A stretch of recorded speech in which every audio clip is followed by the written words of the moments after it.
management. Marketing management, strategies for development and market intelligence. Last இருக்குது market intelligence. போலாங்களா அடுத்து இது வந்து கொஞ்சம் வாஸ்டான டாபிக். இது 2 கிளாஸ் போகலாம், அட்லீஸ்ட் 2 கிளாஸ் போகும். இதான் இதுல இருக்கக்கூடிய questions.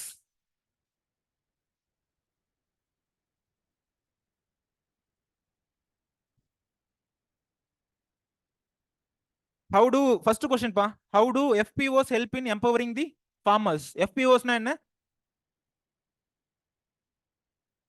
Super. How does farmer producer organization help in empowering the farmers? எந்த வருஷம் கேட்ட கொஸ்டின் இது? FPO பத்தி 2023ல ஒரு 10 மார்க்கா கேட்டிருக்காங்க. புரியுதுங்களா? FPOs பத்தி. செகண்டா இருக்க கொஸ்டின் வந்துட்டு write the main functions of Directorate of Marketing and Inspection. Directorate of Marketing and Inspection ஓட ஃபங்க்ஷன் என்ன? Discuss the roles of AGMARK and ENAM. Discuss the roles of AGMARK and ENAM. இத பத்தி கேட்டிருக்காங்க. இது ரெண்டுமே வந்துட்டு பாருங்க, அந்த ஒரே டாபிக்ல இருந்து 2 கொஸ்டின் ஒரே வருஷம். 2023ல இந்த 2 கொஸ்டின் கேட்டிருக்காங்க ஒரே டாபிக்ல. ரேரா தான் இந்த மாதிரி சிவில் சர்வீஸ்ல நடந்திருக்கும். இந்த மாதிரி இதுக்கு முன்னாடி எங்க பார்த்தோம் ஒரே டாபிக்ல இருந்து 2 கொஸ்டின் கேட்டிருக்காங்கன்ட்டு? சூப்பர்ப்பா, அட்லீஸ்ட் ஒரு ஸ்டூடெண்ட் சொன்னாங்க. ஜிஎஸ் அண்ட் ரிமோட் சென்சிங்ல இதே மாதிரி நான் சொல்லியிருப்பேன். அந்த ஒரு வருஷத்துல அந்த ஒரு பர்டிகுலர் டாபிக்ல இருந்து 2 கொஸ்டின் கேட்டிருந்தாங்க அப்படின்ட்டு. மேபி எக்ஸாமினர் வந்துட்டு கொஞ்சம் லேசியா இருந்திருக்கலாம், இதுலயே 2 கொஸ்டின் கேட்டுருவோம் அப்படின்னு கேட்டிருக்கலாம். இல்ல இது இம்பார்ட்டன்ட் அவர் திங்க் பண்ணிருக்கலாம், அதனால வந்துட்டு இந்த ஏரியாவிலே 2 கேட்டிருக்கலாம். தேர்டா இருக்கிறது வந்து explain the important types of agricultural markets. என்னென்ன டைப்ஸ் ஆஃப் அக்ரிகல்ச்சர் மார்க்கெட்ஸ் இந்தியாவில் இருக்கு? டைப்ஸ் ஆஃப் அக்ரிகல்ச்சர் மார்க்கெட்ல பிரிச்சோம் அப்படின்னா என்னென்ன டைப்ஸ் எழுதலாம்? எதை பேசிஸா வச்சு பிரிக்கிறோன்றதை பொறுத்து இருக்கு. ஏதாவது ஒரு பேசிஸ்ல சொல்லுங்க எப்படி பிரிக்கலாம் அப்படின்னு சொல்லிட்டு. லோக்கல் மார்க்கெட், அப்புறம் லோக்கல் மார்க்கெட்ன்றது வில்லேஜ் லெவல்ல இருக்கிறது.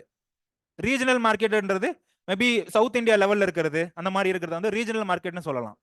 நேஷனல் மார்க்கெட்னா வந்து மொத்த இந்தியாவையும் எல்லா ஸ்டேட்டையும் கனெக்ட் பண்ணி இந்தியா லெவல்ல ஒரு மார்க்கெட் இருக்குல்ல, அது வந்துட்டு நேஷனல் மார்க்கெட்னு சொல்றோம். இன்டர்நேஷனல் மார்க்கெட்னா குளோபல் லெவல்ல லார்ஜ் லெவல்ல இருக்கிறது. புரியுதுங்களா? குளோபல் லெவல்ல இருக்கிறது வந்துட்டு இன்டர்நேஷனல் மார்க்கெட்ல குளோபல் மார்க்கெட் அப்படின்னு சொல்றோம். என்ன பேசிஸ்ல பிரிக்கிறோன்றதை பொறுத்து அந்த டைப்ஸ் ஆஃப் மார்க்கெட் வந்து மாறுது. புரியுதுங்களா? ரூல்ஸ் அண்ட் ரெகுலேஷன்ஸ் ஃபாலோ பண்றதை வச்சு பிரிச்சோம் அப்படின்னா என்னன்னு பிரிக்கலாம்?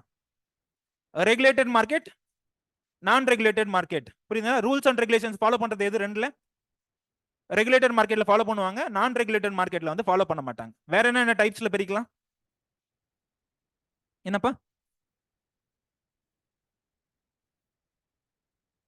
Short time market, long time market, இல்ல பர்மனண்டா இருந்துச்சுன்னா அதுக்கு ஒரு பேர் இருக்கு. புரியுதுங்களா? டைம் பீரியட் வச்சு பிரிக்கலாம். சோ ஃபிஃப்த்தா என்ன क्वेश्चन கேட்டிருக்காங்க? enlist and explain in brief the problems associated with marketing of agriculture produce. புரியுதுங்களா? enlist and explain in brief the problems associated with the marketing of agricultural produce. agriculture produce marketing பண்றதுல என்னென்ன பிரச்சனை இருக்கு? நிறைய intermediates இருக்காங்க, இல்ல perishable கமாடிட்டிஸ்னா உடனே வித்தாகணும். புரியுதுங்களா? எம்எஸ்பி கிடைக்கிறதுல ஸ்டோரேஜ் ப்ராப்ளம், இதெல்லாம் பத்தி எழுதணும். இதெல்லாம் தனியா படிச்சுதான் எழுதணுமா? elaborate the institutional infrastructure available for agriculture marketing. elaborate the institutional infrastructure available for agriculture marketing. இந்த institutional infrastructure ஒழுங்கா படிச்சிருந்தீங்க அப்படின்னா இங்க டிஎம்ஐ பத்தி ஒழுங்கா எழுதிருக்கலாம். புரியுதுங்களா? இங்க பிவைக்யூல இந்த டைம் கேட்டிருக்காங்க, இதே ரெண்டும் ஒரே வருஷத்துல வந்திருக்கு. ஒருவேளை நெக்ஸ்ட் இயர்ல இதுக்கு முன்னாடி கேட்டிருந்தாங்க, இதுக்கு முன்னாடி அந்த क्वेश्चन ரிப்பீட் ஆயிருக்கு, இன்ஸ்டிடியூஷனல் இன்ஃப்ராஸ்ட்ரக்சர் அப்படின்னு சொல்லிட்டு. இன்ஸ்டிடியூஷனல் இன்ஃப்ராஸ்ட்ரக்சர் ஒழுங்கா படிச்சிருந்தீங்க அப்படின்னா இந்த டிஎம்ஐன்ற क्वेश्चन வந்து ஒழுங்கா எழுதிருக்கலாம், directorate of marketing and inspection. புரியுதுங்களா? என்னென்ன இன்ஸ்டிடியூஷன்ஸ் வேற என்னென்ன இருக்குன்னு சொல்லுங்க மார்க்கெட்டிங் ரிலேட்டடா.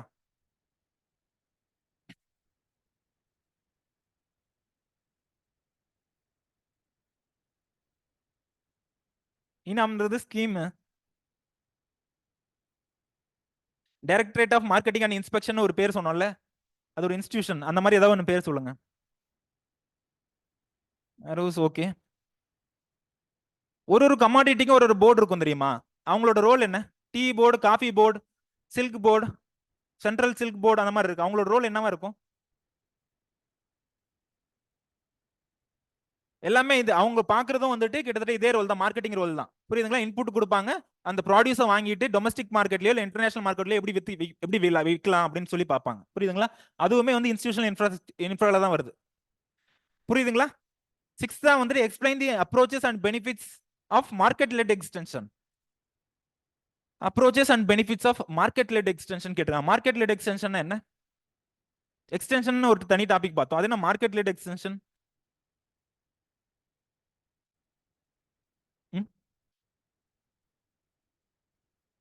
எக்ஸ்டென்ஷன்னா ஃபர்ஸ்ட் என்ன சொல்லுங்க? டிரான்ஸ்ஃபர் ஆஃப் டெக்னாலஜி இல்ல டிசிமினேஷன் ஆஃப் இன்ஃபர்மேஷன் சொல்லுவோம். புரியுதுங்களா? டிசிமினேஷன் ஆஃப் இன்ஃபர்மேஷன் அப்படின்னு சொல்லலாமா எக்ஸ்டென்ஷன்னா? மார்க்கெட் ரிலேட்டடான இன்ஃபர்மேஷன் டிரான்ஸ்ஃபர் பண்ணோம் அப்படின்னா அதுக்கு பேர் என்ன? Market led extension. புரியுதுங்களா? எக்ஸ்டென்ஷன் என்ன? டிசிமினேஷன் ஆஃப் இன்ஃபர்மேஷன் அப்படின்னு சொல்லுவோம். Dissemination of information by the extension agent to the farmers. ஒருவேளை மார்க்கெட் ரிலேட்டடான இன்ஃபர்மேஷன் நம்ம டிரான்ஸ்ஃபர் பண்ணோம் அப்படின்னா அதுக்கு பேர் என்ன? மார்க்கெட் லெட் எக்ஸ்டென்ஷன் சொல்றோம். அப்ப மார்க்கெட் ரிலேட்டடான என்னென்ன இன்ஃபர்மேஷன் கொடுக்கலாம் நம்ம? டிமாண்ட் எப்படி இருக்கு, சப்ளை என்ன இருக்கு, மார்க்கெட்ல வந்து பிரைஸ் என்ன இருக்கு, புரியுதுங்களா? மார்க்கெட்டோட ட்ரெண்ட் எப்படி போயிட்டு இருக்கு, எந்தெந்த இதுக்கு என்னென்ன எம்எஸ்பி இது ரிலேட்டடான இன்ஃபர்மேஷன் கொடுக்குறாங்கல்ல, அதான் வந்து மார்க்கெட் லெட் எக்ஸ்டென்ஷன் அப்படின்றது. இந்த கொஸ்டின் போனா போயிட்டே இருக்கும். திரும்ப அதே கொஸ்டின் தான் ரிப்பீட் ஆகுது. Enlist the problems of agriculture marketing. இந்த கொஸ்டின் வந்துட்டு 2022லயும் கேட்டிருக்காங்க, அதுக்கு அப்புறமும் கேட்டிருக்காங்க. 8வது வந்து explain the various dimensions of market. 9th question at least try பண்ணுங்க. Explain the importance of agriculture trade in national economy. Explain the importance of agriculture trade in national economy and enumerate the factors affecting agricultural trade.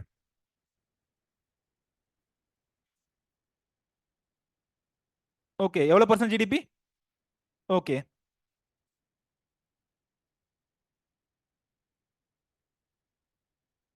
எக்ஸ்போர்ட்ல வந்து major export என்ன? Agriculture எக்ஸ்போர்ட்ல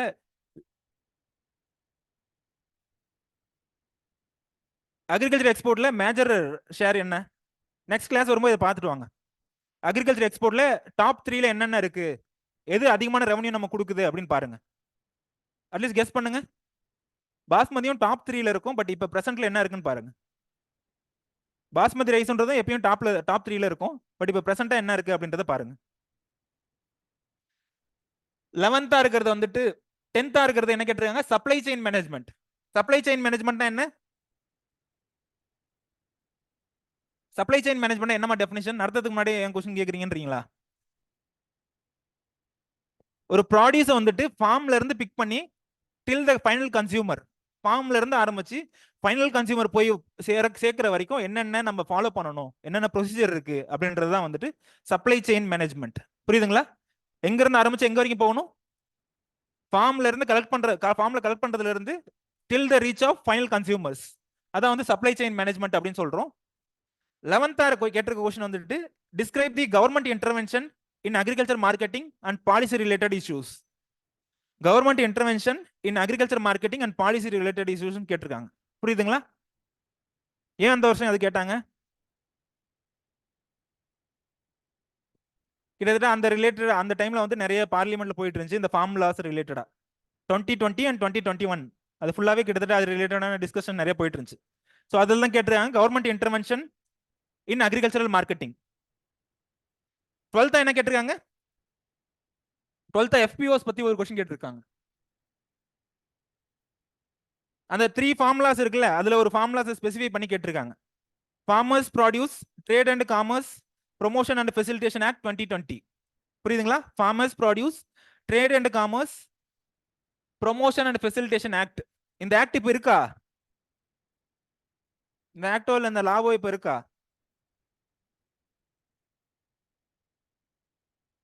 இதெல்லாம் தெரியாதுன்னு சொல்லாதீங்க. அது ஒரு பெரிய இஷ்யூவா போயிட்டு இருந்துச்சு ஒரு காலத்துல டெல்லியில. இப்ப இருக்கா இல்லையாப்பா இந்த ஆக்ட்? பிரைம் மினிஸ்டரே சொல்லிட்டாரு, நாங்க இதை ரிப்பீல் பண்ணிக்கிறோம் அப்படின்னு சொல்லிட்டாரு. புரியுதுங்களா? Explain the institutional infrastructure of agriculture marketing. இதுக்கு முன்னாடி இன்ஸ்டிடியூஷனல் இன்ஃப்ராஸ்ட்ரக்சர் எங்க பார்த்தோம்? எந்த வருஷத்துல பார்த்தோம்? 2023ல பார்த்தோம். 15th வந்து ஈனாம். இதுக்கு முன்னாடி ஈனாம் எங்க பார்த்தோம்? 2023ல பார்த்திருக்கோம். 16th ஈனாம், அதையும் பார்த்திருக்கோம். லாஸ்டா இருக்கிறது discuss the structure of agriculture marketing in India, write the futures of new APMC act 2017. So அப்போ உங்க நியூஸ் பேப்பர்ல ஏதாவது ஒரு ஆக்டோ இல்லை ஏதோ ஒரு பாலிசி மார்க்கெட்டிங் ரிலேட்டடா போச்சு அப்படின்னா கண்டிப்பா நீங்க ஃபாலோ பண்ணணும்னு அவசியம் இருக்கு. புரியுதுங்களா? ஏபிஎம்சி ஆக்ட்னு கேட்டிருக்காங்க, இங்கேயும் ஒரு 2020லயும் ஒரு ஆக்ட் கேட்டிருக்காங்க ஸ்பெசிஃபை பண்ணிட்டு. ஸோ இதுல வந்துட்டு நீங்க கரண்ட் ட்ரெண்ட்ஸ் வந்து கண்டிப்பா ஃபாலோ பண்ணிட்டே இருக்கணும். போலாங்களா சப்ஜெக்ட்டுக்குள்ளார? ஃபர்ஸ்ட் வந்து ஈனாம்.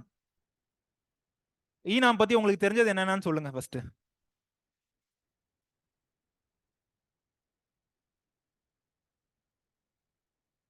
ஆன்லைன்லயே ட்ரேட் பண்ணிக்கலாம் அப்படின்றாங்க ஒண்ணு.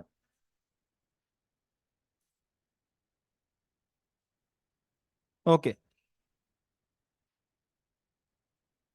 ஒருவேளை அந்த ப்ராடியூஸ்க்கு வந்து நமக்கு போதுமான பிரைஸ் கொடுக்கல அப்படின்னா நம்ம ஃபியூச்சர்ல, அதாவது வேர் ஹவுஸ்ல ஸ்டோர் பண்ணிட்டு ஃபியூச்சர்ல கூட வித்துக்கலாம் அப்படின்றாங்க.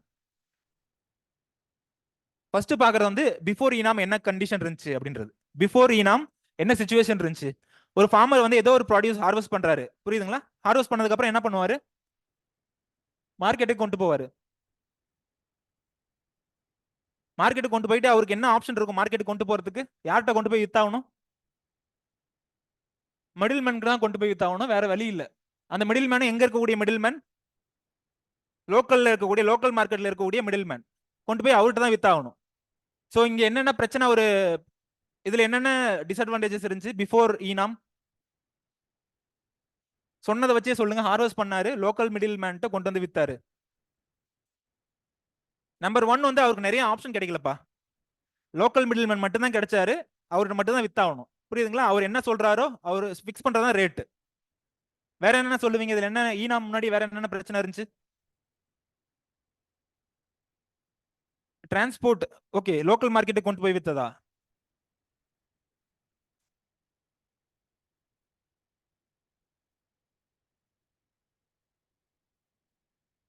ஓகே, டிரான்ஸ்போர்ட் பிரச்சனை. அப்புறம் நீங்க என்ன சொன்னீங்க? பெரிஷபிள் ப்ராடக்ட் வந்து ஸ்டோரேஜ் ஃபெசிலிட்டிஸ் எதுவும் கிடையாது, புரியுதுங்களா? பெரிஷபிள் ப்ராடக்ட்டுக்கு ஸ்டோரேஜ் ஃபெசிலிட்டி எதுவும் கொடுக்கல. இந்த லோக்கல் மார்க்கெட்ல இருக்காங்கல்ல, இந்த மிடில் மேன் இருக்காருல்ல, இந்த ப்ராடியூஸ் குறைவான பிரைஸ்ல வாங்கிட்டு மார்க்கெட்ல அதிகமான பிரைஸ்க்கு விற்பாரு, புரியுதுங்களா? இவர்கிட்ட 5 ரூபாய்க்கு வாங்கிட்டு மார்க்கெட்ல 50 ரூபாய்க்கு விற்பாரு, புரியுதுங்களா? அது மட்டும் இல்லாம சரி, இவரு தான் லோக்கல் மிடில் மேன் ஒருத்தர் தான் இருப்பாரா? கண்டிப்பா 4-5 பேர் அட்லீஸ்ட் இருப்பாங்கல்ல ஒரு மார்க்கெட்ல.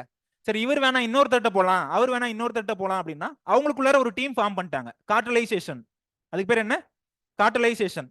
சப்போஸ் இங்க நிறைய சென்னையில வந்து நிறைய இன்ஸ்டியூட் இருக்கு, நிறைய கோச்சிங் இன்ஸ்டியூட் இருக்கு. ஒருவேளை அவங்களுக்குள்ள ஒரு டீம் இருந்துச்சு அப்படின்னா எப்படி இருக்கும்? கண்டிப்பா காம்படிஷனே இருக்காது. காம்படிஷனே இருக்காது, அவங்க ஃபிக்ஸ் பண்றதுதான் பிரைஸ். சேம் கேஸ் தான் இங்கேயும், புரியுதுங்களா? அவங்க எல்லாம் ஒரு டீம் ஃபார்ம் பண்ணதுனால அவங்க ஃபிக்ஸ் பண்றதுதான் பிரைஸ். எனக்கு வேற வாய்ப்பு இல்லை. ஒருவேளை நான் இன்னொரு மார்க்கெட்டுக்கு கொண்டு போனேன் அப்படின்னா எனக்கு எக்ஸ்ட்ரா டிரான்ஸ்போர்டேஷன் சார்ஜ் ஆகும். அங்க போனா மார்க்கெட் என்ட்ரி ஃபீ தனியா பே பண்ணணும், புரியுதுங்களா? எல்லா மார்க்கெட்டும் தனித்தனியா பிரிஞ்சிட்டு இருந்துச்சு, புரியுதுங்களா? எல்லா மார்க்கெட்டும் செப்பரேட் மார்க்கெட்டா இருந்துச்சு. நான் இன்னொரு மார்க்கெட்டுக்கு கொண்டு போகணும், தூரமா கொண்டு போகணும் அப்படின்னா எக்ஸ்ட்ரா நான் ஃபீ பே பண்ணணும், அந்த டிரான்ஸ்போர்டேஷன் பே பண்ணணும். அது மட்டும் இல்லாம அங்க போயிட்டு நான் எக்ஸ்ட்ரா மார்க்கெட் என்ட்ரிக்கு ஒரு தனி ஃபீ பே பண்ணணும், புரியுதுங்களா? புரிஞ்சுதுங்களா இது வரைக்கும் பிஃபோர் இனாம் என்ன இருந்துச்சு அப்படின்ட்டு? இப்போ ஆஃப்டர் இனாம் என்ன பெருசா மாறிடுச்சுன்றாங்க. அதே ஃபார்மர் அப்படியே ஹார்வெஸ்ட் பண்றாரு, ஹார்வெஸ்ட் பண்ணிட்டு எங்க அனுப்புறாரு? இப்போ எங்க அனுப்புவாரு ஹார்வெஸ்ட் பண்ணிட்டு? கண்ட்ரி ஃபுல்லா எங்க வேணாலும் அனுப்பலாம் அவரு, புரியுதுங்களா? கண்ட்ரி ஃபுல்லா ரிஜிஸ்டர் ஆயிருக்கக்கூடிய, அதாவது ஈனாம்ல எங்கெங்கெல்லாம் இருக்கோ, ஃபார் எக்ஸாம்பிள் கர்நாடகாவில் ஒரு சில மார்க்கெட் தான் இருக்கு, இந்த ரீஜன்ல அவ்வளவா இல்ல, புரியுதுங்களா? என்னென்ன மார்க்கெட்லாம் வந்துட்டு ஈனாம்குள்ளார வந்திருக்கோ அதுல எந்த மார்க்கெட்டுக்கு வேணாலும் இவர் அனுப்பிக்கலாம். இது ஒரு அட்வான்டேஜ், புரியுதுங்களா? இந்தியா ஃபுல்லா எந்த மார்க்கெட்டுக்கு வேணாலும் அனுப்பிச்சிக்கலாம். நம்பர் 2 வந்துட்டு பேமெண்ட். முன்னாடி வந்துட்டு நீங்க ஃபார்மரா இருந்திருந்தீங்கன்னா உங்களுக்கு தெரிஞ்சிருக்கும். ஒருவேளை நீங்க ப்ராடியூஸ் கொடுத்தீங்க அப்படின்னா ப்ராடியூஸ் கொடுத்துட்டு அதை வித்துட்டு உங்களுக்கு காசு கொடுக்குறேன் அப்படின்னு சொல்லுவாங்க, புரியுதுங்களா? உடனே அப்படியே ப்ராடியூஸ் வாங்கிட்டு இந்தப்பா காசு எல்லாம் கொடுக்க மாட்டாங்க. வாங்கிக்கிட்டு ஒரு 2 மாசம் கழிச்சு கொடுப்பேன், இல்ல வந்து ஒரு 1.5 மாசம் கழிச்சு கொடுக்குறேன். சம்டைம்ஸ் வந்துட்டு சீட் பண்ணிட்டு கூட போயிடுவாங்க. எனக்கு தெரிஞ்ச என் ஊர்லயே வந்துட்டு நிறைய பேர் இந்த மாதிரி சீட்டிங் பண்ணியிருக்காங்க வாங்கிட்டு. ஸோ சம்டைம்ஸ் வந்துட்டு கமாடிட்டி வாங்கிப்பாங்க, ஸோ சீட்டிங் நடக்கிறதுக்கு வாய்ப்பு இருக்கு. பட் இங்க என்ன, கமாடிட்டி ஒன்ஸ் அங்க போய் சேர்ந்த உடனே என்ன ஆகணும்? இதுல வந்துட்டு பேங்க்ல லிங்க் பண்ணிருப்பாங்க. ஆக்சுவலா ஈனாம் போர்ட்டல்ல வந்துட்டு ஃபார்மர்ஸும் ரிஜிஸ்டர் பண்ணியிருக்கணும், பையர்ஸும் ரிஜிஸ்டர் பண்ணியிருக்கணும். அப்படி ரிஜிஸ்டர் பண்ணும்போது அவங்க என்னென்ன இன்ஃபர்மேஷன் கொடுக்கணும்? பேங்க் அக்கௌண்ட் ரிலேட்டடா இன்ஃபர்மேஷன் கொடுக்கணும். ஒன்ஸ் வந்து அது போயிடுச்சு, எங்க நம்ம அனுப்புறோமோ அங்க போயிடுச்சு அப்படின்னா என்ன பண்ணணும்? இமீடியட்டா வந்து அமௌண்ட் வந்து டிரான்ஸ்ஃபர் ஆயிடும் அக்கௌண்ட்டுக்கு, ரியல் டைம்ல வந்துட்டு அப்படியே டிரான்ஸ்ஃபர் ஆயிடும், இமீடியட்டா டிரான்ஸ்ஃபர் ஆயிடும், புரியுதுங்களா? வேற என்னன்னா இதுல அட்வான்டேஜ், இந்தியா ஃபுல்லா வந்து இருக்கக்கூடிய மார்க்கெட்டுக்கு வந்து இப்போ அக்சஸ் கிடைக்குது, புரியுதுங்களா? சப்போஸ் ஒரு ஃபார்மர் வந்து கொண்டு வராரு, ஈனாம் போர்ட்டல்ல பாக்குறாரு, அவருக்கு அங்க இருக்கக்கூடிய எந்த பிரைஸுமே வந்து ஒத்து வரல. அவருக்கு அங்க இருக்கக்கூடிய எந்த நான் கொண்டு வர தக்காளியை கொண்டு வர இல்ல வேற ஏதாவது நான் பெரிஷபிள் ப்ராடக்ட்டோ இல்ல பெரிஷபிள் ப்ராடக்ட்டோ ஏதோ ஒன்று கொண்டு வராரு. அந்த ஈனாம் போர்ட்டல்ல ரியல் டைம்ல பிரைஸ் என்னன்றதை பார்க்கலாம். கோகோனட்டுக்கு இவ்வளவு பிரைஸ், புரியுதுங்களா? ரைஸ்க்கு இவ்வளவு பிரைஸ் ரியல் டைம்ல பார்க்கலாம். அந்த பிரைஸ் எதுவும் ஒத்து வரல அப்படின்னா அவர் என்ன பண்ணலாம்? இப்போ கொடுக்கலாமா? டிஸ்ட்ரெஸ் சேல்னு சொல்லுவாங்க. டிஸ்ட்ரெஸ் சேல்னா என்ன? இருக்கிறத வாங்கிட்டு கொடுக்கறத கொடுப்பா அப்படின்னு சொல்றாங்கல்ல, எனக்கு வேற வழி இல்ல வாங்கிட்டு கொடுக்கறத கொடுன்னு சொல்றாங்கல்ல, அந்த டிஸ்ட்ரெஸ் சேல் பண்ணலாமா இல்ல என்ன பண்ணலாம் அவரு? இப்போ ஸ்டோரேஜுக்கு ஒரு பாசிபிலிட்டி கொடுக்குறாங்க, புரியுதுங்களா? இந்த ஏபிஎம்சி மண்டியில கோல்டு ஸ்டோரேஜ் ஃபெசிலிட்டி இல்ல அதர் கோடவுன்ஸ் கொடுக்குறாங்க. அதுல அவர் வந்து ஸ்டோர் பண்ணிக்கலாம், புரியுதுங்களா? ஸ்டோர் பண்ணிட்டு எப்போ இந்த ஏபிஎம்சி மண்டிஸ்ல அவர் எதிர்பார்க்கிற பிரைஸ் எப்ப கிடைக்குதோ அப்ப வந்துட்டு அவர் வித்துக்கலாம், புரியுதுங்களா? உடனே டிஸ்ட்ரெஸ் சேல் பண்ணணும்னு அவசியம் கிடையாது. எப்ப வந்து பிரைஸ் அதிகமாகுதோ அப்ப வித்துக்கலாம் அவரு. வேற என்னென்ன இதுல அட்வான்டேஜ் ஈனாம் வந்ததுக்கு அப்புறம்?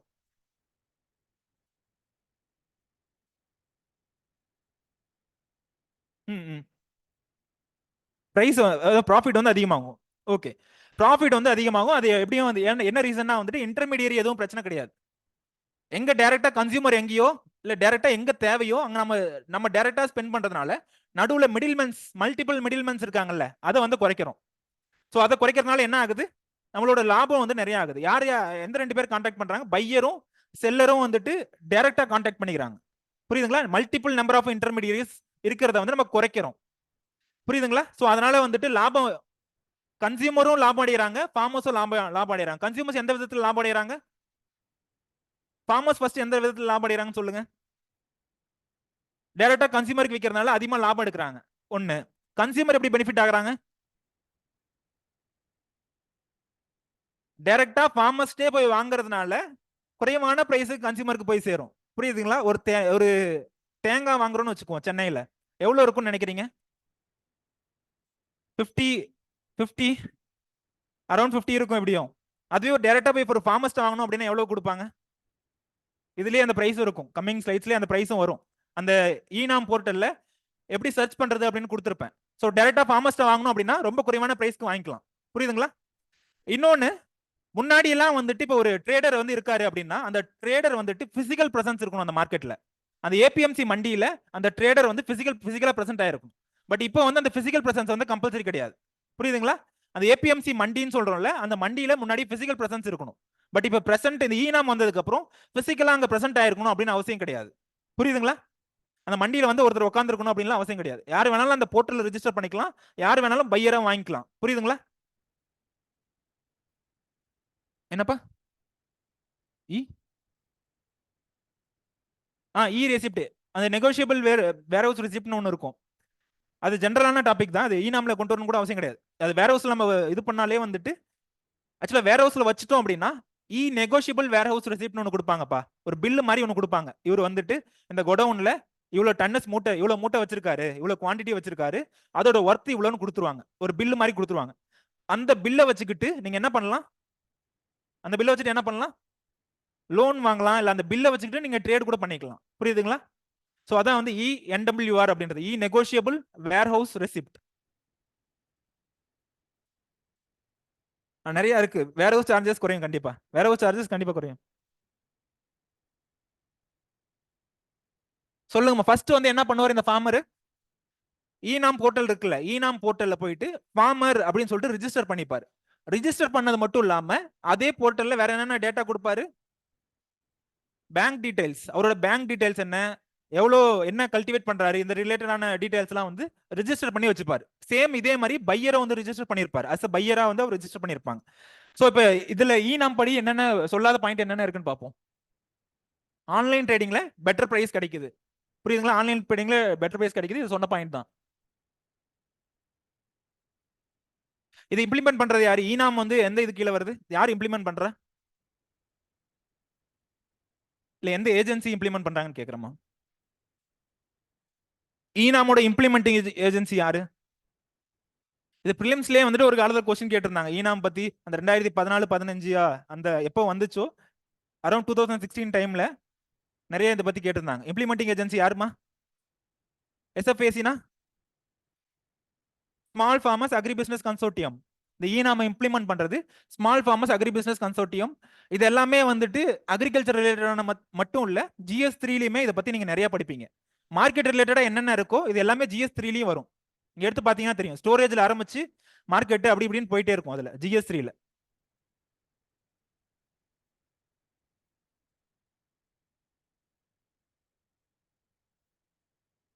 Traders from anywhere can quote the price.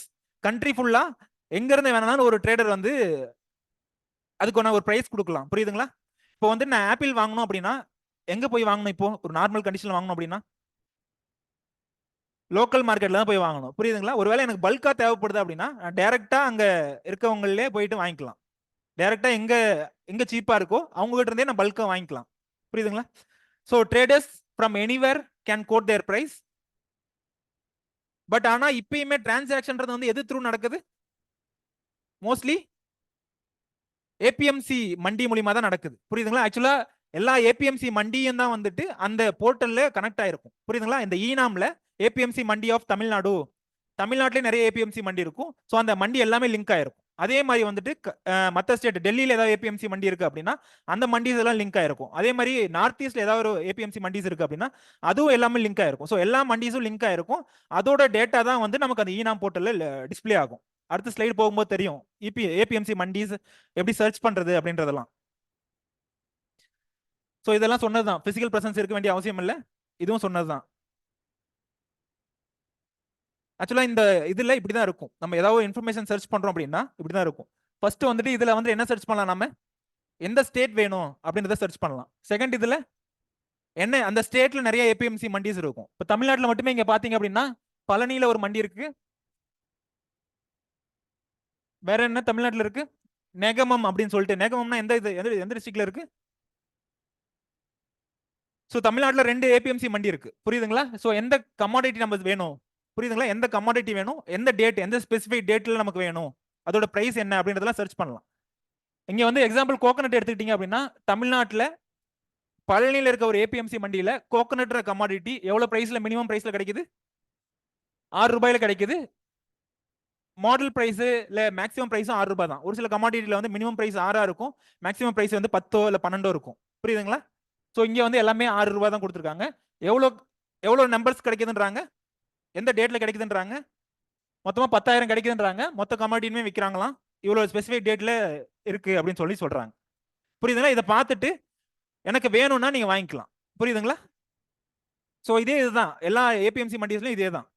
எல்லா ஏபிஎம்சி மண்டிஸும் லிங்க் பண்றதுனால இப்போ கண்ட்ரி ஃபுல்லா யார் வேணாலும் எந்த பையர் வேணாலும் வாங்கிக்கலாம்.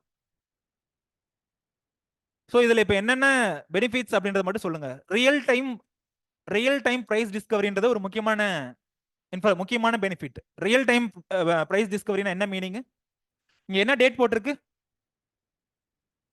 ஆகஸ்ட் 7. ஆகஸ்ட் 7 ரீசெண்டா எடுத்த டேட்டா தான். புரியுதுங்களா? இப்போ பிரசண்டா எப்படி போயிட்டு இருக்கு? நான் அந்த அன்னைக்கு தான் சர்ச் பண்ணேன். அந்த ஆகஸ்ட் 7 தான் நான் சர்ச் பண்ணேன். ஒரு 4-5 நாள் என்னமோ இருக்குல்ல, இப்போ கொஞ்ச நாளைக்கு முன்னாடி இருந்துச்சுல, அந்த பர்டிகுலர் டேட்ல தான் சர்ச் பண்ணேன். ஸோ அந்த அப்ப எவ்வளவு பிரைஸ்ன்றது தெரியுது. ரியல் டைம்னா என்ன மீனிங், பிரசண்டா என்ன போயிட்டு இருக்கு ட்ரெண்ட் அப்படின்றது தெரியும். புரியுதுங்களா? ஸோ இது வந்து ஒரு பெனிஃபிட். வேற என்னென்ன பெனிஃபிட்? சொல்லாத பெனிஃபிட் ஏதாவது நாம்ல? அவ்வளவு டஃபாவா இருக்கு நாம்? சொல்லாத பாயிண்ட் என்ன இருக்குன்னு மட்டும் பார்ப்போம்.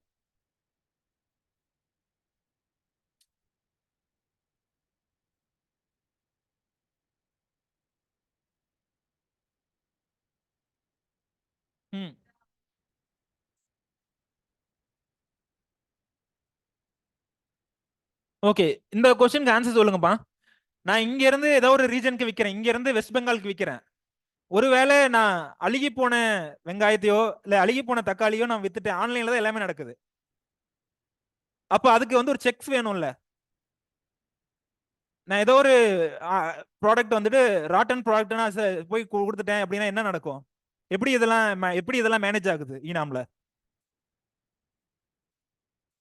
அந்த ஏபிஎம்சியில போய் நம்ம கொடுப்போம்ல, ஏபிஎம்சி தானே மொத்தமா லிங்க் ஆயிருக்கு. நம்ம ஒரு ஏபிஎம்சியில போய் கொடுப்போம்ல, அந்த ஏபிஎம்சியில போயிட்டு நம்ம குவாலிட்டி சர்டிபிகேஷன் வாங்கிட்டு வரணும். புரியுதுங்களா? நம்ம கொடுத்துருக்கிறது வந்து இந்த குவாலிட்டியில இருக்கு, இதோட இது வந்து இப்படி இருக்கு அப்படின்னு சொல்லிட்டு, புரியுதுல? சைஸை வச்சோ இல்ல கலரை வச்சோ கிரேடிங் கொடுப்பாங்க. ஸோ அந்த ஏபிஎம்சி மண்டியில போயிட்டு அதோட கிரேடிங் சர்டிபிகேஷன் நம்ம வாங்கிட்டு வரணும். புரியுதுங்களா? கிரேடிங் அண்ட் குவாலிட்டி நல்லா இருக்கு அப்படின்றது அவங்களே கொடுத்துருவாங்க. இது வந்து இந்த கிரேட்ல இருக்கு, குட் கிரேட்ல இருக்கு, இல்ல ஒரு மாடரேட்டான ஒரு கிரேட்ல இருக்கு அப்படின்றது வந்து ஒரு சர்டிபிகேஷனே போய் வாங்கணும் ஏபிஎம்சியில. புரியுதுங்களா? ஸோ அதுக்கப்புறமா தான் விற்போம். அதனால இங்க வந்துட்டு குவாலிட்டியும் அஷ்யூர் ஆகுது. கன்சியூமருக்கோ இல்ல ஃபைனல் பையருக்கோ இங்க வந்து குவாலிட்டியும் வந்து அஷ்யூர் ஆகுது. புரியுதுங்களா? இந்த டவுட் இருக்கும். ஆன்லைன்ல தானே எல்லா டிரான்சாக்ஷனும் நடக்குது. அப்ப எப்படி வந்துட்டு அது அந்த சீட்டிங் எப்படி நடக்காம தவிர்க்கிறது அப்படின்னு டவுட் இருக்கும். புரியுதுங்களா? அந்த கிரேடிங் வந்துட்டு கண்டிப்பா ஒரு மேண்டேட்டரி கண்டிப்பா விற்கணும் அப்படின்னா அதுல கிரேடிங் அவசியம்.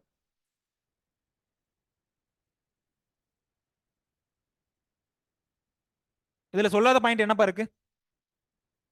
Better price realisation for producer, reduced transaction cost for pier.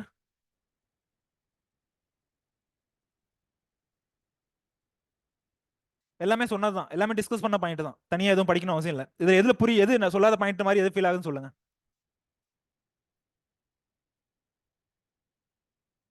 Almost எல்லாமே டிஸ்கஸ் பண்ண பாயிண்ட் தான். டேரக்டாவோ இன்டெரக்டாவோ டிஸ்கஸ் பண்ண பாயிண்ட் தான். புரிஞ்சுதுங்களா? இது இல்லாத ஏதாவது பாயிண்ட் சார் நான் ஈனாம் பத்தி இன்னும் நிறைய படிச்சிருக்கேன் அப்படின்னா சொல்லுங்க ஏதாவது. ஃபர்ஸ்ட் ஆன்லைன்ல என்ன சொல்லியிருக்காங்க பார்ப்போம்.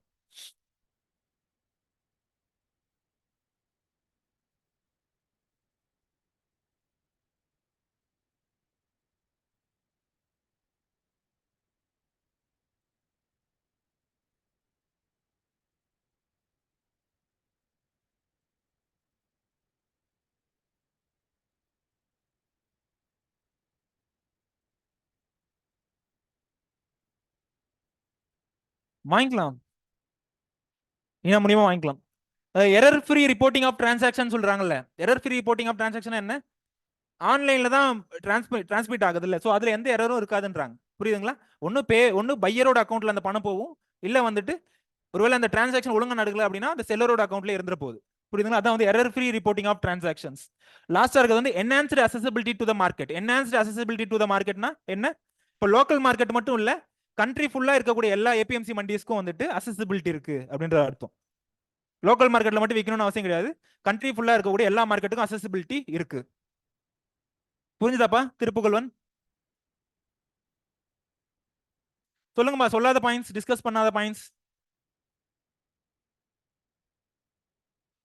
ஈனாம் பத்தி ஏதாவது புதுசா ஏதாவது போயிட்டு இருக்கும் கரண்ட் ட்ரெண்ட்ல, அதை கொஞ்சம் அப்சர்வ் பண்ணுங்க எல்லாத்தையும். போலாங்களா? அடுத்து இது, அடுத்து இந்த 2 கொஸ்டின், அதுக்கப்புறம் மறுபடியும் சப்ஜெக்ட் போவோம். என்னப்பா? அந்த இதுலயே இன்க்ளூட் ஆயிடும். பையர் நம்ம கோட் பண்ற பிரைஸ்லயே அது இன்க்ளூட் ஆயிடும். புரியுதுங்களா? நம்ம பையர் வாங்குறாருல்ல, சோ அவங்களுக்கு அதுலயே கோட் அதுலயே ஆயிடும்.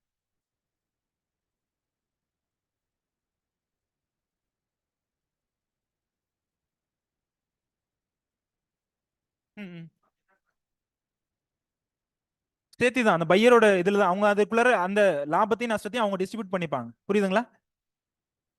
பிரைஸ் எப்படி அதிகமாகும்? அதான் கிசான் ரயில்னு ஒன்று இருக்கு. கிசான் ரயில்ல யார் வேணாலும் எங்க வேணாலும் கம்மியான சார்ஜுக்கு மொபிலைஸ் பண்ணிக்கலாம். கிசான் ரயில் ஒன்று இருக்குல்லப்பா. அது என்னன்னா என்ன கான்செப்ட் அப்படின்னா, மிடில் மேன் அடிக்கக்கூடிய லாபத்தை கன்சியூமர், அதாவது பையரும் செல்லருமே சாப்பிட்டுறாங்க. அதான் main concept.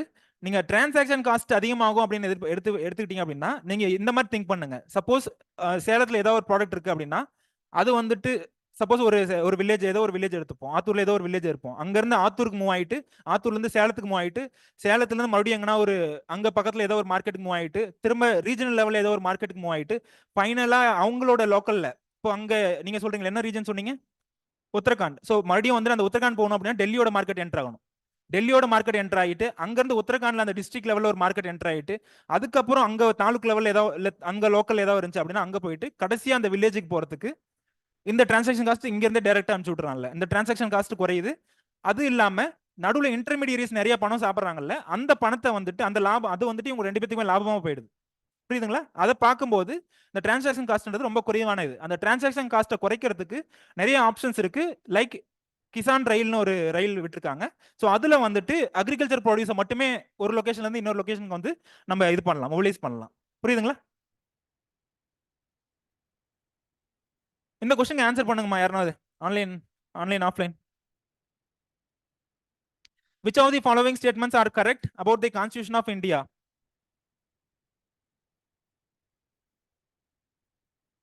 Powers of municipalities are given in Part 9A. Powers of municipalities are given in Part 9A. Emergency provisions are given in Part 18. provision related to the amendment of constitution are given in part 20. சொல்லு Barney, என்ன answer இதுக்கு? கரெக்டா குமரா?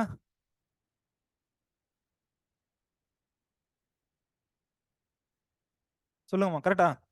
Okay. என்ன explanation? Part 9ன்றது எதோட related? Panchayat. Part 9B cooperatives. Part 18 emergency. Part 20 okay amendment. இங்கெல்லாம் நல்லா தான் respond பண்றீங்க, எக்ஸாம்ல மட்டும் ஏன் விட்டுறீங்க? பிவைக்குன்றதுனால சொல்லிடுறீங்களா? இந்த டைம் நிறைய ரொம்ப டெக்னிக்கலா போன மாதிரி இருந்துச்சு. ஜியாகிரபியில கேட்டதா இருந்தாலும் சரி, இல்ல பாலிட்டியில கேட்டதா இருந்தாலும் சரி, எத்தனை டீலிமிட்டேஷன் கமிஷன் இது வரைக்கும் ஃபார்ம் பண்ணிருக்காங்க அப்படின்னு கேட்டிருக்காங்கல்ல. சொல்றேன், கொஸ்டினா கேட்கல, நான் சொல்றேன் அதெல்லாம். Which of the following statements is correct as per the Constitution of India? Which of the following statements is correct as per the Constitution of India? First வந்து interstate trade and commerce வந்து state சப்ஜெக்ட்ல state லிஸ்ட்ல இருக்குன்றாங்க. Interstate migration வந்து state subject under state லிஸ்ட்னு சொல்றாங்க. Interstate குவாரண்டைன்றது union subject under union லிஸ்ட்னு சொல்றாங்க. Corporation tax under state subject under state list அப்படின்னு சொல்றாங்க.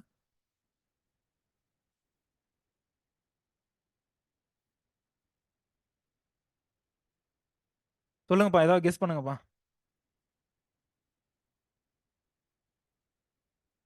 நீங்க சொல்லுங்கம்மா. பிரியதர்ஷினி தானே? சொல்லுங்க. C explanation. ஆன்லைன்ல என்ன சொல்லியிருக்காங்க பார்ப்போம். சொல்லுங்க, நீங்க எக்ஸ்பிளனேஷன் சொல்லுங்க. ஆன்லைன்ல எல்லாம் டிடின்னு சொல்றாங்க.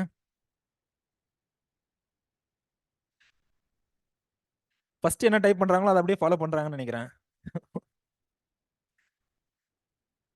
போன கொஸ்டின் டி ஆன்சர் வந்துச்சா? இல்ல தானே? டியா? Okay okay.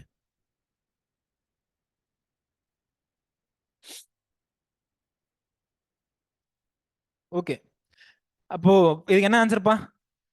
சொல்லுங்க துர்கா. சீதா ஆன்சர். இன்டர்ஸ்டேட் குவாரண்டைன்றது வந்து union subject under union list. அப்போ மற்றதெல்லாம் எதுல வருது? இன்டர்ஸ்டேட் ட்ரேட் அண்ட் காமர்ஸ் எதுல வருது? இன்டர்ஸ்டேட் ட்ரேட் அண்ட் காமர்ஸ் எதுல வருது? Interstate migration, corporation tax. Corporation tax எதுல வருது? கார்பரேஷன் டாக்ஸ்னா என்ன டாக்ஸ்? யாரோட எந்த இதுல ஆகக்கூடிய போடக்கூடிய டாக்ஸ்? கார்பரேஷன் டாக்ஸ் எதுக்கு கீழே மாறுது? டாக்ஸஸ் அண்ட் செசஸ் பத்தி நடத்தலையா? நடத்திருப்பாங்கல்ல. கார்பரேஷன் டாக்ஸ் எதுக்கு கீழே வருது? கார்பரேஷன் டாக்ஸ்னா என்னம்மா? போய் பாருங்க. கார்பரேஷன் டாக்ஸ் வந்து யூனியன் லிஸ்ட்ல தான் வருது. எந்த ஷெட்யூல் கீழே இந்த state subject, concurrent subject, union சப்ஜெக்ட்ல எந்த ஷெட்யூல் கீழே வருது? 7th ஷெட்யூல்ல வருது. ஒன்னொன்னு எத்தனை நம்பர்ஸ்னு சொல்லுவீங்களா? யூனியன் லிஸ்ட்ல எத்தனை இருக்கு? ஸ்டேட்ல எத்தனை இருக்கு? கான்கரண்ட் லிஸ்ட்ல எத்தனை இருக்கு?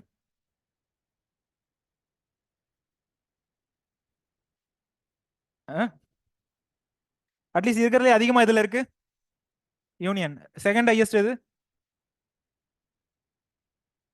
செகண்ட் ஹையஸ்ட் எது? கன்கரண்டா ஸ்டேட்டா? அரௌண்ட் 97 வந்துட்டு யூனியன்ல இருக்கும். ஓகே, மறுபடியும் நம்ம பேக் டு சப்ஜெக்ட் பா. ஃபர்ஸ்ட் ஹையஸ்ட் வந்துட்டு யூனியன், செகண்ட் ஹையஸ்ட் வந்து ஸ்டேட் தானே? தேர்ட் ஹையஸ்ட் தான், தேர்டா இருக்கிறது தான் வந்து கன்கரண்ட். அடுத்து இருக்கிறது வந்து farmer producer organisation. Farmer producer organisation என்ன டெஃபினேஷன்? ஃபார்மர் ப்ரொடியூசர் ஆர்கனைசேஷன் என்ன டெஃபினேஷன்? ஃபார்மர் ப்ரொடியூசர் ஆர்கனைசேஷன் ஒன்று இருக்கு, ஃபார்மர் ப்ரொடியூசர் கம்பெனின்னு இருக்கு. ரெண்டு ஒன்னா இல்ல வித்தியாசமா? ரெண்டுக்கு என்ன? எஃபிஓ எஃபிசி கேள்விப்பட்டிருக்கீங்களா? ரெண்டுக்கு என்ன வித்தியாசம் சொல்லுங்கப்பா. ரெண்டு ஒன்னா இல்ல டிஃப்ரெண்டா? நோட்ல எழுதி வச்சுக்கோங்க, அடுத்த கிளாஸ் சொல்லுங்க. இப்பவே சொல்லு அப்படின்னா அட்லீஸ்ட் அடுத்த கிளாஸ்னா சொல்லுங்க.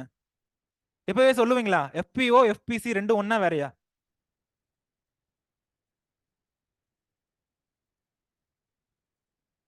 இல்லனா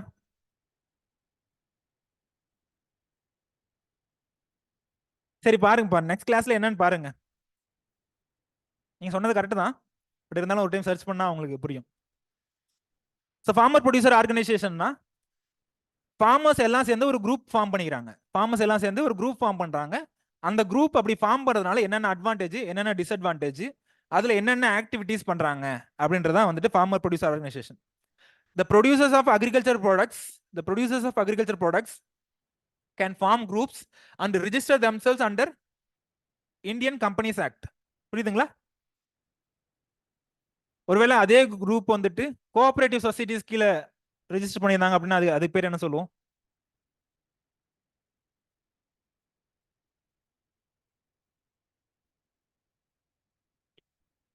ஒன்னொன்னுக்கும் என்ன டிஃபரன்ஸ்னு பார்த்து வச்சுக்கோங்க. புரியுதுங்களா? Self help group, NGO, farmer producer organisation இதெல்லாமே கிட்டத்தட்ட சேமா இருக்க மாதிரி இருக்கும். கோஆபரேட்டிவ் சொசைட்டின்னு ஒன்று இருக்கும் அடுத்தது. ஸோ எல்லாமே டிஃபரன்ஸ் வந்து கொஞ்சம் கொஞ்சம் மைனர் டிஃபரன்ஸ் இருக்கு எல்லாத்துக்குமே. முன்னாடி எஸ்எஃப்ஏசி பார்த்தோம், small farmers agri business consortium. இங்கேயுமே அதே இதுதான். To facilitate this process the small farmers agri business consortium was mandated by the ministry of agriculture. அவங்க அந்த வேலையை பார்க்கணும், எஃபிஓ நிறைய ஃபார்ம் பண்ணணும் அப்படின்னு சொல்லிட்டு அந்த இதை பொறுப்பை யார்கிட்ட கொடுக்குறாங்க? எஸ்எஃப்ஏசி கிட்ட கொடுக்குறாங்க. இது ரிலேட்டடா இப்ப ரீசெண்டா என்ன ட்ரெண்ட் போயிட்டு இருக்குன்னு யாரா சொல்லுவீங்களா? எஃபிஓ ரிலேட்டடா கவர்மெண்ட் இனிஷியேட்டிவோ இல்ல கவர்மெண்டோட ஸ்கீமோ சொல்லுங்க ரம்யா. எஃபிஓ ரிலேட்டடா ஏதாவது கவர்மெண்ட் ஸ்கீம் இருக்கா? தெரியல. ஓகே, தெரிஞ்சவங்களே ஏன் சார் பேர், யாரு பேர் தெரியுதோ அவங்கள மட்டும் திரும்ப திரும்ப கேக்குறீங்க. செந்தமிழ் எஃபிஓ ரிலேட்டடா? ஓகே. ராம் பிரபாகரன்? ஓகே. பாருங்க அது ரிலேட்டடா. ஆக்சுவலா டைரக்டா வந்தது வந்துட்டு ஸ்கீம் ஃபார் ஃபார்மேஷன் ஆஃப் 10,000 எஃபிஓஸ் அப்படின்னு சொல்லிட்டு ஒரு ஸ்கீம் வந்துச்சு. கவர்மெண்ட் வந்து ஒரு 6,000 கோடி 7,000 கோடி கொடுத்துட்டு scheme for formation of 10,000 FPOs, 10,000 FPO form பண்ணுங்க அப்படின்னு சொல்லிட்டு ஒரு பல கோடி கொடுத்து சொன்னாங்க. அது ஒரு ஸ்கீம் இருக்கு. அது இல்லாம one district one product, one district one cluster one product, one district one cluster one product. அதுல வந்து எஃபிஓஸ்க்கு வந்து ஒரு முக்கியமான ரோல் இருக்கு. புரியுதுங்களா? அந்த அந்த அந்த இதுல அந்த இது படி என்ன பண்ணுவாங்க? அந்த ஸ்கீம் படி one district one cluster one ப்ராடக்ட்ல என்ன பண்ணுவாங்க? Specialisation in particular product, specialisation of a particular product. அதுல வந்து எஃபிஓஸ்க்கு வந்து ஒரு முக்கியமான ரோல் இருக்கு அப்படின்னு சொல்லிட்டு கவர்மெண்டே சொல்லியிருக்கு. நான் சொல்லல, கவர்மெண்டே சொல்லியிருக்கு. இப்ப சொல்லுங்க, ஏன் வந்து எஃபிஓஸ் வந்து தேவை? எஃபிஓஸ்னா என்னன்னு தெரிஞ்சிச்சு. ஃபார்மர்ஸ் எல்லாம் சேர்ந்து ஒரு குரூப்பை ஃபார்ம் பண்றாங்க. அந்த குரூப்பை வந்து கம்பெனிஸ் ஆக்டுக்குள்ள ரிஜிஸ்டர் பண்ணிடுறாங்க. அதுக்கு கவர்மெண்ட்டும் வந்து 6,000 கோடி 7,000 கோடி ஒதுக்குது. எதுக்கு தேவை அப்போ? இது எதுக்கு தேவைன்றதே ஒரு கொஸ்டினா கேட்டிருக்காங்க. சொல்லுங்க. ம்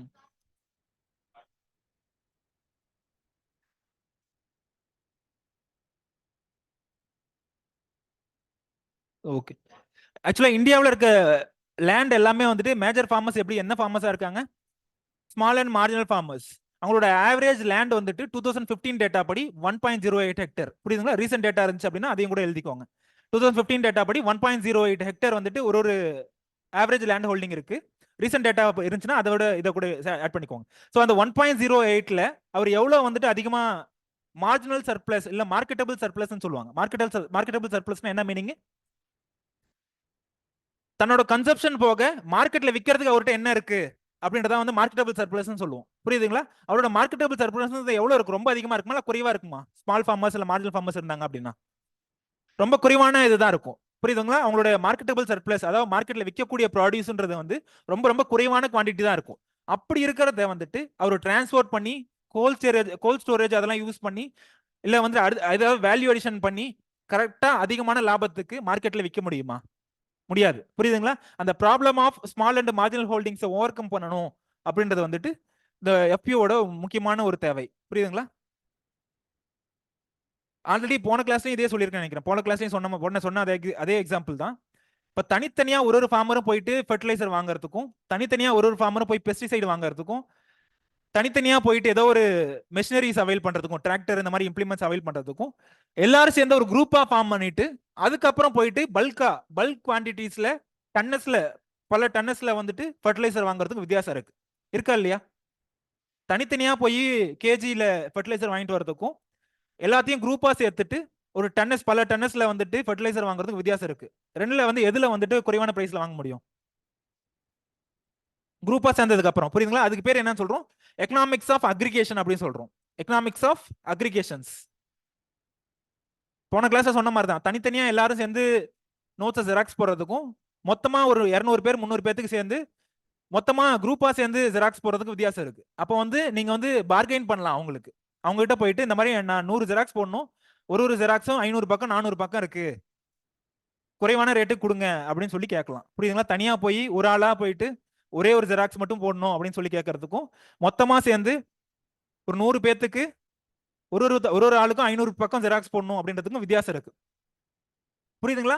இப்போ இந்த மாதிரி டீம் ஃபார்ம் பண்ணதுக்கு அப்புறம், ஃபார்மர்ஸ் ப்ரொடியூசர் ஆர்கனைசேஷன் இந்த மாதிரி டீம் ஃபார்ம் பண்ணதுக்கு அப்புறம் கார்பரேட்ஸ் இருக்காங்கல்ல, இப்போ நான் பொட்டேட்டோ ப்ரொடியூஸ் பண்றேன் அப்படின்னா, சிப்ஸ் ப்ரொடியூஸ் பண்ற பொட்டேட்டோ ப்ரொடியூஸ் பண்றேன் அப்படின்னா, இப்போ நான் கார்பரேட்ஸ்ல போயிட்டு கான்ஃபிடென்ட்டா பேசலாம். கொடுக்குறியா இல்லையான்னு போய் மிரட்டலாம். புரியுதுங்களா? என்கிட்ட இவ்வளவு ப்ராடியூஸ் இருக்கு, கொடுக்குறியா இல்லையா, கொடுக்கலாம் உனக்கு தான் நஷ்டம் அப்படின்னு சொல்லலாம். புரியுதுங்களா?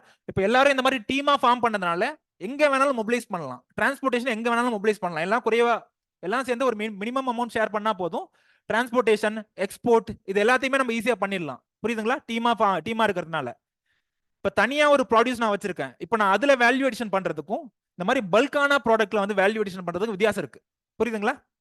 தனியா ஒரு சின்ன ப்ராடியூஸ்ல வந்துட்டு ஏதாவது சிப்ஸ் ப்ரொடியூஸ் பண்றது இல்ல சாஸ் ப்ரொடியூஸ் பண்றதுக்கும் இந்த மாதிரி பல்கா எல்லா ப்ராடியூஸும் சேர்த்து அதுக்கப்புறம் வேல்யூ எடிஷன் பண்றதுக்கு வித்தியாசம் இருக்கு. ஸோ இதான் வந்துட்டு தேவை, ஏன் பண்ணணும், ஏன் எஃபிஓஸ் தேவை அப்படின்றது. புரியுதுங்களா? ஒரு சில லோன்ஸ் அவைல் பண்றதுக்கும் வந்துட்டு இந்த மாதிரி எஃபிஓ டீமா போனாங்க அப்படின்னா லோன்ஸ் வந்து ஈஸியா கொடுத்துட்றாங்க. தனியா போய் ஃபார்மர்ஸ் கேட்கறதுக்கும் இந்த மாதிரி எஃபிஓவோ இல்ல செல்ஃப் ஹெல்ப் குரூப்போ போய் கேட்கும்போது ஈஸியா கொடுத்துட்றாங்க லோன்ஸ். புரியுதுங்களா? ஸோ இதுதான் வந்து இதோட நீட் அப்படின்றது. சொன்னதை தவிர மற்ற நீட்ஸ் ஏதாவது சொல்லுங்க. எதுக்கு தேவை அப்படின்றது. அட்வான்டேஜஸ்ன்றது இதுல வருது. அட்வான்டேஜஸ்னா ப்ராஃபிட் மேக்ஸமைசேஷன் அதெல்லாம் இதுல வந்துருது. சொல்லுங்க அட்வான்டேஜஸ். இப்போ சொன்னதை வச்சு என்னென்ன அட்வான்டேஜ் இருக்குன்னு சொல்லுங்க நீங்களே. மாதிரி தனியா போறதுக்கும் கூட்டத்தோட போறதுக்கும் எப்பனாவது ஒரு இஷ்யூ நீங்க ரைஸ் பண்ணிருக்கீங்களா? தனியா போய் ஒரு இஷ்யூ ரைஸ் பண்றதுக்கும் ஒரு 10 பேர்த்த சேர்த்துட்டு ஒரு இஷ்யூ ரைஸ் பண்றதுக்கும் ஒரு எஃபெக்ட் இருக்கு எப்பயுமே. டெல்லியில ஏதாவது ப்ரொடெஸ்ட் பண்றதுனால வந்துட்டு இந்த மாதிரி எஃபிஓஸ் இருந்தாங்க அப்படின்னா டக்குன்னு இறங்கிடுவாங்க, களத்துல இறங்கிடுவாங்க. அந்த பஞ்சாப்ல இருந்து பக்கம் வேற அவங்களுக்கு ஃபார்மர்ஸ் ப்ரொடியூசர் ஆர்கனைசேஷன் டக்குன்னு இறங்கிட்டு ப்ரொடெஸ்ட் இறங்கிடுவாங்க. சந்தர் மந்தர்னு சொல்லிட்டு அதுக்காகவே வச்சிருக்காங்க, கட்டி விட்டுருக்காங்க.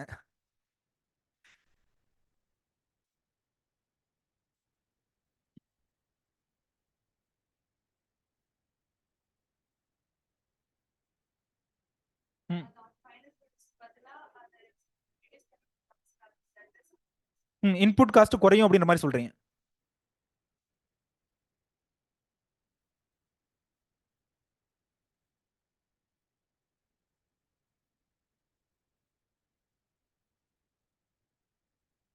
Okay okay okay. Input cost குறையறதுனால ப்ராஃபிட் அதிகமாகுது அப்படின்ற மாதிரி சொல்றீங்க.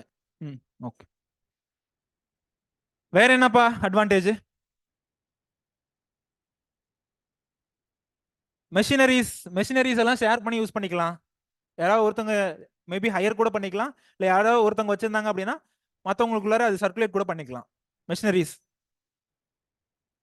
Low interest. இப்போ self help group, farmer producer organisation இந்த மாதிரி டீமா ஃபார்ம் பண்ணிட்டு பேங்க்ல போய் கடன் கேட்டா கண்டிப்பா கொடுத்துதான் ஆகணும். புரியுதுங்களா? உருவாக்கலாம்.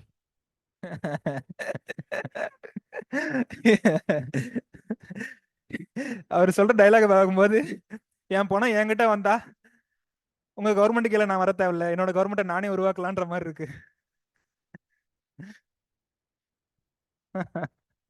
ஓகே. அட்வான்டேஜஸ் ஸ்ரீஹரி செல்வி, ஏதாவது அட்வான்டேஜஸ்?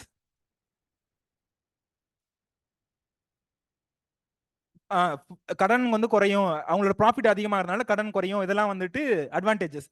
சரி, அட்லீஸ்ட் லிமிடேஷன்ஸ்ல யோசிச்சு ஒரு 4 பாயிண்ட் சொல்லுங்க, நான் 2 பாயிண்ட் சொல்றேன். லிமிடேஷன்ஸ்ல நம்பர் 1 வந்துட்டு டைவர்ஜென்ட் இன்ட்ரெஸ்ட்.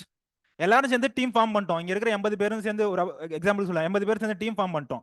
நான் சொல்றேன் வீட்டு க்ரோ பண்ணலாம், கோதுமை வளர்க்கலாம் அப்படின்னு சொல்றேன். நீங்க சொல்றீங்க கமர்ஷியல் கிராப் போலாம் அப்படின்னு சொல்றாங்க. அவங்க ஒருத்தவங்க சொல்றாங்க கமர்ஷியல் கிராப் வேணா, வீட்டு வேணா, ஆடு மாடு வளர்க்கலாம் அப்படின்னு சொல்லுவாங்க. புரியுதுங்களா? டைவர்ஜென்ட் இன்ட்ரெஸ்ட் இருக்கு. ஒருத்தவங்களும் ஒரு டைரக்ஷன்ல கொண்டு போவாங்க. புரியுதுங்களா? இது வந்து ஒரு முக்கியமான பிரச்சனை. எல்லாத்தோட இன்ட்ரெஸ்ட்டும் வந்து வேற வேறையா இருக்கும். அங்க ஒண்ணு சேர்க்கறது அப்படின்றது அவ்வளவு சுலபமான விஷயம் இல்லை. நம்பர் 2 வந்துட்டு இப்போ நம்ம 80 பேரும் இருக்கோம்ல, 80 பேர்த்துல ஒருத்தன் இன்ஃபுளுசர் ஃபார்மரா இருப்பான், ரிச் அண்ட் இன்ஃபுளுசல் ஃபார்மரா இருப்பான்.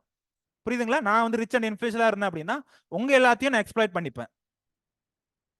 புரியுதுங்களா? ஒருவேளை நான் வந்துட்டு நல்ல மனசோட இருந்தேன் அப்படின்னா சமத்துவம் அந்த மாதிரி கொண்டு போயிடலாம். பட் ஒருவேளை நான் ரிச் அண்ட் இன்ஃபுளுசல் என்னோட லாபத்தை மட்டும் நான் பார்த்தேன் அப்படின்னா நான் உங்க எல்லாத்தையும் நான் எக்ஸ்ப்ளாய்ட் பண்ணிக்கிட்டு நான் அதிகமான லாபத்தை எடுத்துப்பேன். மூணாவது வந்துட்டு இந்த FPO கான்செப்ட் படி லீடர்ஷிப் வந்து ரொட்டேட் ஆகணும். இந்த டைம் நான் லீடர் அப்படின்னா அடுத்த டைம் வந்து இன்னொரு ஃபார்மர் போகணும், அடுத்த டைம் இன்னொருத்தவங்க, அந்த மாதிரி ரொட்டேட் ஆகணும். பட் ஆனால் அந்த இன்ஃபுளுசல் ஃபார்மர் வந்துட்டு அவ்வளோக்கு சீக்கிரம் அந்த லீடர்ஷிப்பை விட்டு கொடுக்க மாட்டாங்க. யாரு காரு அதெல்லாம் பைக் அதெல்லாம் ரொம்ப இதா இன்ஃபுளுசலா அந்த ஊர்ல இருப்பாங்களோ, புல்லட்ஸ் அந்த மாதிரி வச்சு சுத்திட்டு இருக்காங்களோ, ஸோ அவங்க வந்து அந்த லீடர்ஷிப் வந்து விட்டு கொடுக்க மாட்டாங்க. ஸோ இதுதான் வந்து பிரச்சனை. இப்போ சொல்லாத பாயிண்ட் வந்து லிமிடேஷன்ஸ் ஏதாவது சொல்லுங்க, ஆட் பண்ணுங்க. நீங்க ஆன்லைன்ல நிறைய சொல்லிருக்காங்க, நீங்க என்ன பண்றோம்? Lack of consensus for decision. Okay,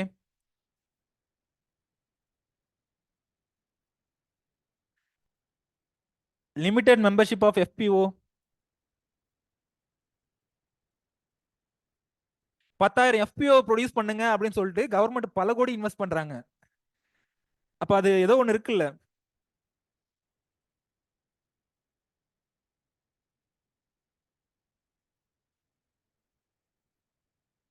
சொல்லுங்கம்மா, அட்லீஸ்ட் யோசிச்சு. இந்த டைம் நான் இந்த கொஸ்டின் கேட்டிருந்தேன், லாஸ்ட் வீக் நடந்த டெஸ்ட்ல இந்த கொஸ்டின் கேட்டிருந்தேன். நிறைய பேர் லிமிடேஷன்ஸ் வந்து எழுதல. லிமிடேஷன் வந்து திங்க் பண்ணி உடனே கொண்டு வர முடியல அவங்களால. என்னப்பா வேற வேற? ஓகே ஓகே, ஒரு FPOவும் இன்னொரு FPOவும் கனெக்ஷன் இல்லாம இருக்கும் அப்படின்றாரு. ம், ஓகே. சக்சஸ்ஃபுல் மாடல் அடாப்ட் பண்ண மாட்டாங்க. Okay, good. ஓகே, இந்த மாதிரி டீம் ஃபார்ம் பண்ணும் அப்படின்னு சொல்லிட்டு அவேர்னஸ் இல்ல. அதான் கவர்மெண்ட் கொடுக்குறாங்க காசு, யூஸ் பண்ணிக்கிறாங்க அப்படின்னு. ஓகே, FPO பத்தி ஏதாவது நியூஸ் போயிட்டு இருக்குப்பா நியூஸ் பேப்பர்ல, கண்டிப்பா நீங்க இதை பாத்தீங்க அப்படின்னா சிலபஸ்ல இருக்கு, இதுல கொண்டு வந்து ஆட் பண்ணிக்கோங்க இந்த கவர்மெண்ட் இனிஷியேட்டிவ்ஸ்ல. இது வரைக்கும் சொன்னது வந்து ஸ்கீம் ஃபார் 10,000 FPOs சொல்லிட்டு ஒரு ஸ்கீம் இருக்கு. கிட்டத்தட்ட 6,000 கோடி 7,000 கோடி அதுக்கு ஸ்பெண்ட் பண்ணி கவர்மெண்ட் இனிஷியேட்டிவ் கொண்டு வந்திருக்காங்க. இன்னொன்று வந்துட்டு one district one cluster one product, அதுல வந்து FPOஸ்க்கு ஒரு முக்கியமான ரோல் இருக்கு அப்படின்னு சொல்லியிருக்காங்க. One district one cluster one product. அடுத்ததாக இருக்கிறது வந்து main functions of directorate of marketing and inspection, DMI. Directorate of marketing and inspection பத்தி படிச்சிருக்கீங்களா? ஆக்சுவலா இந்த வருஷம் திடீர்னு இந்த ஒரு கொஸ்டின் இந்த மாதிரி ஒன்று கேட்டாங்க. இது unusual. Directorate of marketing and இன்ஸ்பெக்ஷனோட ஃபங்க்ஷன் என்ன அப்படின்னு சொல்லிட்டு ஒருவேளை இந்த மாதிரி கேட்கும்போது தெரியல அப்படின்னா இந்த இதை ஒரு 2-3 டைம் படிங்க, அந்த டேர்மை வந்து ஒரு 2-3 டைம் படிங்க. Directorate marketing inspection. ஸோ அப்போ அவங்க எது ரிலேட்டடான ஒர்க் பண்ணலாம்? கண்டிப்பா டைரக்டரேட் வச்சு எதுவும் சொல்ல முடியாது. மார்க்கெட்டிங் அண்ட் இன்ஸ்பெக்ஷன் கண்டிப்பா மார்க்கெட் ரிலேட்டடான ஏதாவது ஒரு வேலையை பார்க்கலாம். புரியுதுங்களா? அப்போ மார்க்கெட் ரிலேட்டடான என்னென்ன ஒர்க் பார்க்கலாம்? ஏதாவது அக்ரிகல்ச்சர் மார்க்கெட்டிங்ல ஏதாவது ரிஃபார்ம்ஸ் தேவை, ஏதாவது ஒரு ஆக்ட் கொண்டு வரணும் அப்படின்னா அந்த ரெக்கமெண்டேஷன்ஸ்லாம் இவங்க கொடுக்கலாம். புரியுதுங்களா? Agriculture marketing reforms. அதே மாதிரி அக்ரிகல்ச்சர் மார்க்கெட்டிங்ல இன்ஃப்ராஸ்ட்ரக்சர் ஏதாவது தேவை அப்படின்னா இவங்க அதை கொண்டு வரலாம். இன்ஃப்ராஸ்ட்ரக்சர் என்னென்ன தேவை அக்ரிகல்ச்சர் மார்க்கெட்டிங்ல? Warehouse facilities, cold storage facilities, இல்ல வெயிங் பேலன்ஸ், டன்ஸ் எல்லாம் வெயிங் பண்ணும்ல, ஸோ அந்த மாதிரி ஃபெசிலிட்டிஸ் இன்ஃப்ராஸ்ட்ரக்சருக்கு என்னென்ன வேணுமோ அதுக்கு ஒரு ஃபண்ட் ஒதுக்கலாம் இவங்க. புரியுதுங்களா? அது ஒரு ரோல் இருக்கலாம் டைரக்டரேட் ஆஃப் மார்க்கெட்டிங். வேற என்னென்ன?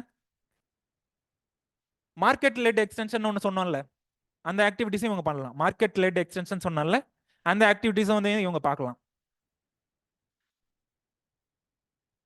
அக்மார்க்னு ஒன்று இருக்குல்ல, அந்த கிரேடிங். ஸோ இவங்களுக்கு வந்துட்டு அந்த அது வந்து இந்த இது கீழே தான் வருது, இந்த directorate of marketing and inspection கீழே தான் வருது. நிறைய ரீஜனல் ஸ்டேஷன்ஸ் இருக்கு இவங்களுக்கு, அது மட்டும் இல்லாமல் நிறைய லெபார்டரிஸ் இருக்கு கண்ட்ரி ஃபுல்லா. புரியுதுங்களா? நிறைய ரீஜனல் ஸ்டேஷன்ஸ் இருக்கு, கண்ட்ரி ஃபுல்லா லெபார்டரிஸ் இருக்கு. அந்த லெபார்டரிஸ்ல டெஸ்ட் பண்ணிட்டு அக்மார்க் சர்டிஃபிகேஷன் கொடுப்பாங்க. புரியுதுங்களா? அதுவும் வந்து இவங்களோட ஒன் ஆஃப் தி ஃபங்க்ஷன்ஸ். மொத்தமா 8 ஃபங்க்ஷன்ஸ் இருக்கு, இது எல்லாமே அவங்களோட வெப்சைட்ல அவங்களே கொடுத்தது.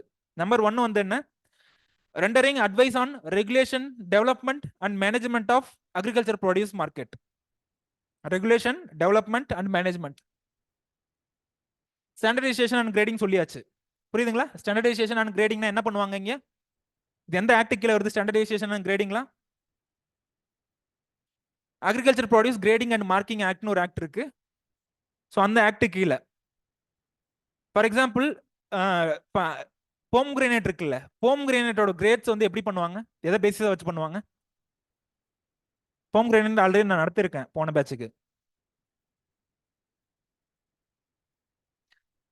கிரேட்ஸ் இருக்குல்லாமா, ஒரு இதுலயுமே கிரேட்ஸ் இருக்கா இல்லையா? ரைஸ்ல கிரேட்ஸ் வந்து எந்த பேசிஸ்ல வச்சு பிரிப்பாங்க? இந்த கிரேட் அந்த கிரேட் எந்த பேசிஸா வச்சு பிரிப்பாங்க? அட்லீஸ்ட் ஒரு ட்ரெயினா பண்ணுங்க, ஒன்றும் எக்ஸாக்டா சொல்லணும் அவசியம் இல்லை. லென்த், அதாவது எக்ஸ்பான்ஷன் ரேஷியோ, குக்கிங் பண்ணும்போது எவ்வளவு எக்ஸ்பேண்ட் ஆகுது அப்படின்றது அது ஒரு இதா சொல்லுவாங்க. இல்ல வந்து அரோமா இருந்துச்சு, பாஸ்மதி ரைஸா இருந்துச்சுன்னா அப்படின்னா அரோமா எப்படி இருக்கு அப்படின்றத வச்சு சொல்லுவாங்க. புரியுதுங்களா? அதை வச்சு டிஃப்ரெண்ட் கிரேட்ஸா பிரிப்பாங்க. இவங்களே ஸ்டாண்டர்ட்ஸ் கொடுத்துருப்பாங்க, இவ்வளோ லென்த் இருந்துச்சுன்னா இது கிரேட் 1ல வருது, இல்ல வந்து புவர் குவாலிட்டி அப்படின்னா கிரேட் 2ல போகுது, கிரேட் 3 வந்துட்டு கம்ப்ளீட்டா இன்ஃபீரியர் குவாலிட்டி அப்படின்னு சொல்லிட்டு கொடுத்துருவாங்க. ஸோ அந்த கிரேட்ஸ் ஃபிக்ஸ் பண்ணும்போது இவங்க எதை பேசிஸா வச்சு ஃபிக்ஸ் பண்ணுவாங்க? ரேட்ஸ் ஃபிக்ஸ் பண்றதுக்கு எதை பேசிஸா வச்சு ஃபிக்ஸ் பண்ணுவாங்க? அதுக்கு ஏதாவது ஆக்ட் அத்தாரிட்டி ஏதாவது இந்தியா லெவல்லையோ இல்லை வேர்ல்ட் லெவல்லையோ ஏதாவது இருக்கா இந்த ஸ்டாண்டர்ட்ஸ் எல்லாம் ஃபிக்ஸ் பண்றதுக்கு?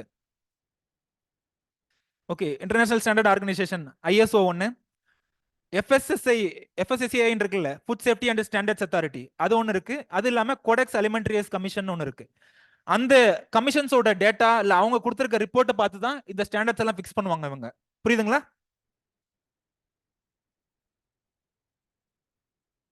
Integrated scheme for agriculture marketing, integrated scheme for agriculture marketing ஒரு மார்க்கெட்டிங் ஒரு ஸ்கீமே இருக்கு, கவர்மெண்டோட ஸ்கீம். ஸோ அதை இம்ப்ளிமெண்ட் பண்றது இவங்களோட வேலை தான். Integrated scheme for agriculture marketing. செகண்டா இருக்கிறது வந்து மார்க்கெட் ரிசர்ச் இன்ஃபர்மேஷன் நெட்வொர்க். இதுல என்ன பண்ணுவாங்க அப்படின்னா, அந்த மார்க்கெட் ரிலேட்டடான பிரைஸ் டீடைல்ஸ், இல்ல என்ன வருது, என்ன வந்து சப்ளைல என்ன போகுது, என்ன டிமாண்ட், இது ரிலேட்டடான இன்ஃபர்மேஷன் வந்து ஃபார்மர்ஸ்ட்ட போய் சேர்ப்பாங்க. புரியுதுங்களா? MRIN அப்படின்னு சொல்லுவாங்க, மார்க்கெட் ரிசர்ச் இன்ஃபர்மேஷன் நெட்வொர்க்.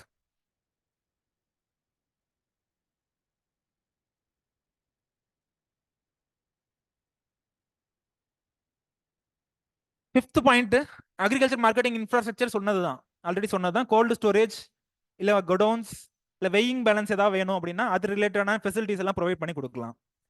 சிக்ஸ்தா இருக்கிறது அக்ரிகல்ச்சர் மார்க்கெட்டிங் ரிஃபார்ம்ஸ் தான் சொன்னது. ஏதாவது பாலிசிஸ்ல ஏதாவது சேஞ்சஸ் இருக்கணும், புதுசா ஏதாவது ஆக்ட் கொண்டு வரணும், லா கொண்டு வரணும் அப்படின்னா இவங்க ரெக்கமெண்ட் பண்ணலாம். புரியுதுங்களா? இவங்க ரெக்கமெண்டேஷனை கேட்டுட்டு கவர்மெண்ட் இனிஷியேட்டிவ்ஸ் எடுப்பாங்க. எயித்து சொன்னது, பட் இந்த செவன்த் சொல்லல, training of personnel in agricultural marketing.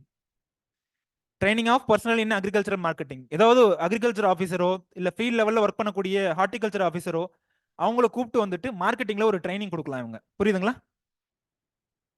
அதான் வந்து training of personnel in agricultural marketing. So இந்த 8 தான் ஃபங்க்ஷன்ஸ், இது அவங்களோட வெப்சைட்லேயே கொடுத்துருக்காங்க, இதான் அவங்களோட ஃபங்க்ஷன்ஸ் அப்படின்னு சொல்லிட்டு. புரியுதுங்களா? ஒருவேளை திடீர்னு இந்த மாதிரி கேட்டாங்க அப்படின்னா இந்த டைட்டில் படிச்சுட்டு அது ரிலேட்டடான பாயிண்ட்ஸ் ஏதாவது கரெக்ட் பண்ணி நீங்க எழுதுங்க. புரியுதுங்களா? இந்த டைம் புதுசா திடீர்னு கேட்டிருந்தாங்க.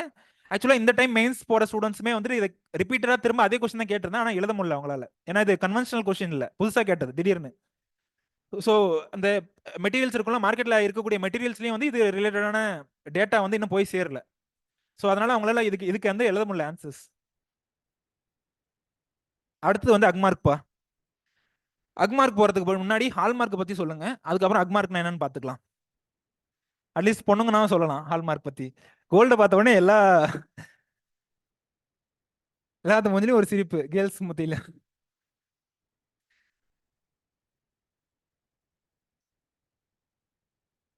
ஹால்மார்க் பத்தி சொல்லுங்கப்பா. இந்த ஃபேன் இந்த மாதிரி எலக்ட்ரிக்கல் இன்ஸ்ட்ருமெண்ட் வாங்குறோம், எலக்ட்ரானிக் இன்ஸ்ட்ருமெண்ட் வாங்குறோம் அப்படின்னா அதுல என்ன சர்டிபிகேஷன் பார்க்கணும்? ISI certification. புரியுதுங்களா? எல்லாத்துக்கும் ஒரு சர்டிபிகேஷன் இருக்கு. அந்த மாதிரி கோல்டுக்கு வந்து ஹால்மார்க்னு ஒரு சர்டிபிகேஷன் இருக்கு. இது எதுக்காக? இந்த இடத்துல இந்த BIS ஹால்மார்க்ன்றது வந்து அந்த சிம்பிள். இதுல வந்து இந்த 22ன்னு ஆரம்பிக்குது இல்ல, இந்த ஃபர்ஸ்ட் இருக்க அந்த 22ன்ற டிஜிட் என்னத்தை குறிக்குது? எவ்வளவு கேரட் பியூரிட்டி?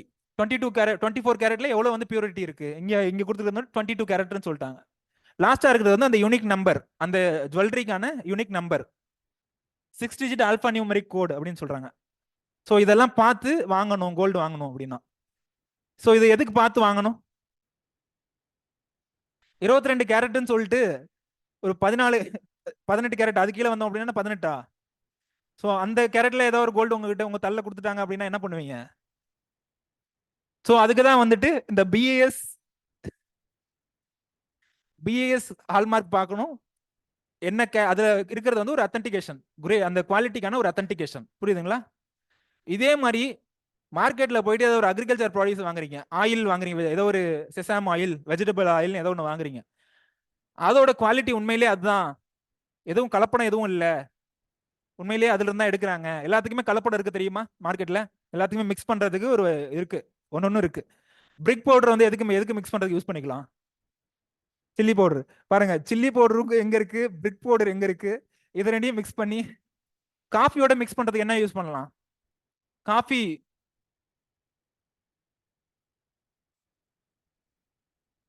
சிக்கோரி ரூட்ஸ்னு ஒன்று சொல்லுவாங்க, சிக்கோரி ரூட்ஸ். ஸோ அதை வந்துட்டு ரொம்ப சீப்பாக கிடைக்கும், இதை எடுத்து அதில் மிக்ஸ் பண்ணிடலாம். புரியுதுங்களா? ஸோ அந்த மாதிரி நம்ம சாப்பிடக்கூடிய அக்ரிகல்ச்சர் ப்ராடக்ட்ஸ் உண்மையிலேயே அத்தன்டிகேட்டட் குவாலிட்டி இருக்கு, நம்மளை ஏமாத்தல, வெஜிடபிள் ஆயில்னா அது வெஜிடபிள் ஆயில் தான் இருக்கு, பெட்ரோல் இல்லை அப்படின்ற ஒரு அத்தன்டிகேஷன் கொடுக்கறது யாரு? இந்த சிம்பிள் நெக்ஸ்ட் டைம் நீங்க ஏதாவது ஒரு ப்ராடக்ட் வாங்குறீங்க அப்படின்னா இருக்கான்னு ஒரு டைம் பாருங்க. புரியுதுங்களா? கம்பல்சரியா இருக்கணும் அவசியம் கிடையாது, பட் ஒரு சில ப்ராடக்ட் கம்பல்சரியா இருக்கணும். புரியுதுங்களா? வெஜிடபிள் ஆயில் இதெல்லாம் வாங்குறீங்க அப்படின்னா கம்பல்சரியா இருக்கணும். புரியுதுங்களா? ஃபேட் ஸ்ப்ரெட்னு சொல்லுவாங்க, ஃபேட் ஸ்ப்ரெட். அதுல வந்துட்டு கண்டிப்பா இந்த அக்மார்க் இருக்கணும். புரியுதுங்களா? இந்த லேபிளிங் வந்து it was not compulsory for all the products, but ஒரு சில ப்ராடக்ட் கம்பல்சரி, அதுல தான் வந்து வருது இந்த வெஜிடபிள் ஆயில், ஃபேட் ஸ்ப்ரெட் இதெல்லாம். புரியுதுங்களா? ஸோ இந்த அக்மார்க் வந்து எப்படி, எந்த பேசிஸ்ல கொடுக்குறாங்க, அது அந்த ப்ராடக்ட் இருக்குல்ல, ஆயில் இருக்குன்னு வச்சுக்கோங்க, அதை வாங்கி டெஸ்ட் பண்ணுவாங்க, அதோட கிரேட் எப்படி இருக்கு அப்படின்னு சொல்லிட்டு, எந்த குவாலிட்டியில வருது. ஒரு ஒரு ப்ராடக்ட்டையும் டெஸ்ட் பண்றதுக்கு அவங்க ஸ்டாண்டர்ட் ப்ரொசீஜர்ஸ் ஃபிக்ஸ் பண்ணி வச்சிருக்காங்க. அதே மாதிரி ஸ்டாண்டர்ட்ஸ் இருக்கு இந்த குவாலிட்டி அப்படின்னு சொல்லிட்டு. புரியுதுங்களா? இப்போ பாஸ்மதி இருக்கு அப்படின்னா அதோட அரோமா இப்படி இருக்கணும் அப்படின்னு சொல்லிட்டு ஒரு குவாலிட்டி வந்து ஃபிக்ஸ் பண்ணியிருப்பாங்க. இவங்க வாங்கி டெஸ்ட் பண்ணிட்டு இது வந்துட்டு grade A, grade B, good quality, poor quality அப்படின்னு சொல்லிட்டு இந்த இதை கொடுத்துருவாங்க, இந்த சர்டிஃபிகேஷன் கொடுத்துருவாங்க. உண்மையிலேயே நல்லா இருந்துச்சு அப்படின்னா நல்லா இருக்குன்னு கொடுத்துருவாங்க. ஸோ இந்த அக்மார்க் எதுக்கு, இந்த இப்போ சொல்லுங்க இதோட ரோல் என்ன அப்படின்னு நீங்க சொல்லுங்க. Role of Agmark in agriculture marketing. Quality assure பண்ணுது, கிரேட்ஸ் எப்படிப்பட்ட கிரேட் அப்படின்றது தெரியுது. வேற என்னென்ன இதோட பர்பஸ், வேற என்னென்ன இருக்கலாம்?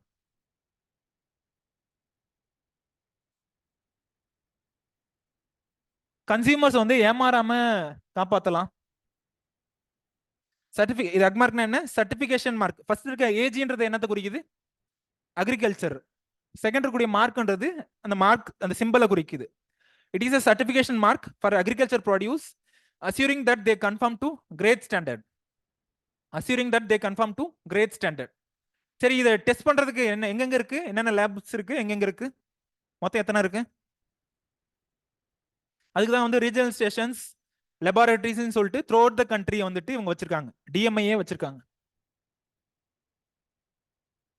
மொத்தமா எத்தனை கமாடிட்டிஸ்க்கு இருக்கு, எத்தனை கமாடிட்டிஸ்க்கு கொடுக்கலாம்னு வச்சிருக்காங்க இது வரைக்கும்? Great standards 222 commodities. 222 கமாடிட்டிஸ்க்கு வந்துட்டு கிரேட் ஸ்டாண்டர்ட்ஸ் இவங்க ஆல்ரெடி டிசைட் பண்ணி வச்சிருக்காங்க. புரியுதுங்களா? சே ஒரு ஒரு கமாடிட்டிக்கு வந்து ரெண்டு ரெண்டு கிரேடோ இல்லை 3 கிரேடோ இருக்கலாம். ரொம்ப குட் கிரேடா இருந்துச்சு அப்படின்னா கிரேட் ஏன்னு சர்டிஃபிகேஷன் கொடுக்கலாம், இல்லை புவரா இருந்துச்சு அப்படின்னா கிரேட் பி இல்லை கிரேட் 2 அந்த மாதிரி பிரிக்கலாம். டர்மரிக்லாம் இந்த மாதிரி பிரிப்பாங்க பாத்துறீங்களா? எல்லா ப்ராடக்ட்லயுமே வாங்கும் போது இந்த மாதிரி கிரேட் பிரிப்பாங்க. டர்மரிக்ல இந்த மாதிரி பிரிச்சு பார்த்துருக்கீங்களா? மஞ்சள்ல யார் யாரெல்லாம், என்னப்பா சொல்லுங்க. ம், அதுல ஒருவேளை டஸ்ட், அந்த இன்னர்ட் மேட்டர்லாம் இருந்துச்சு அப்படின்னா புவரான கிரேட் அப்படின்னு கொடுத்துருவாங்க, புவர் குவாலிட்டி அப்படின்ற மாதிரி கொடுத்துருவாங்க. யார் யாரெல்லாம் ஃபார்மரா இருக்கீங்களோ அவங்க இதெல்லாம் ஃபீல் பண்ணியிருப்பீங்க. என்னென்ன கமாடிட்டிஸ்க்கு வந்து இது அவசியம், எந்தெந்த கமாடிட்டிலாம் அவசியம் இல்லை, எதுக்கெல்லாம் கொடுக்கலாம் மொத்தமா? Vegetables, cereals, pulses, vegetable oil, ghee, spices, honey, butter, wheat, atta, passion, இந்த மாதிரி மொத்தமா 222 கமாடிட்டிஸ் இருக்கு. ஆனா இதுல கம்பல்சரி எது மட்டும்? Fat spread and vegetable oil.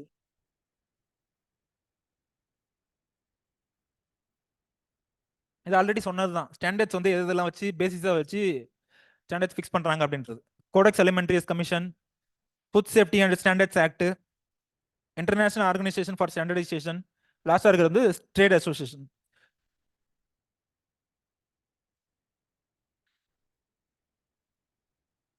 புரிஞ்சுதுங்களா அக்மார்க்னா என்னன்ட்டு?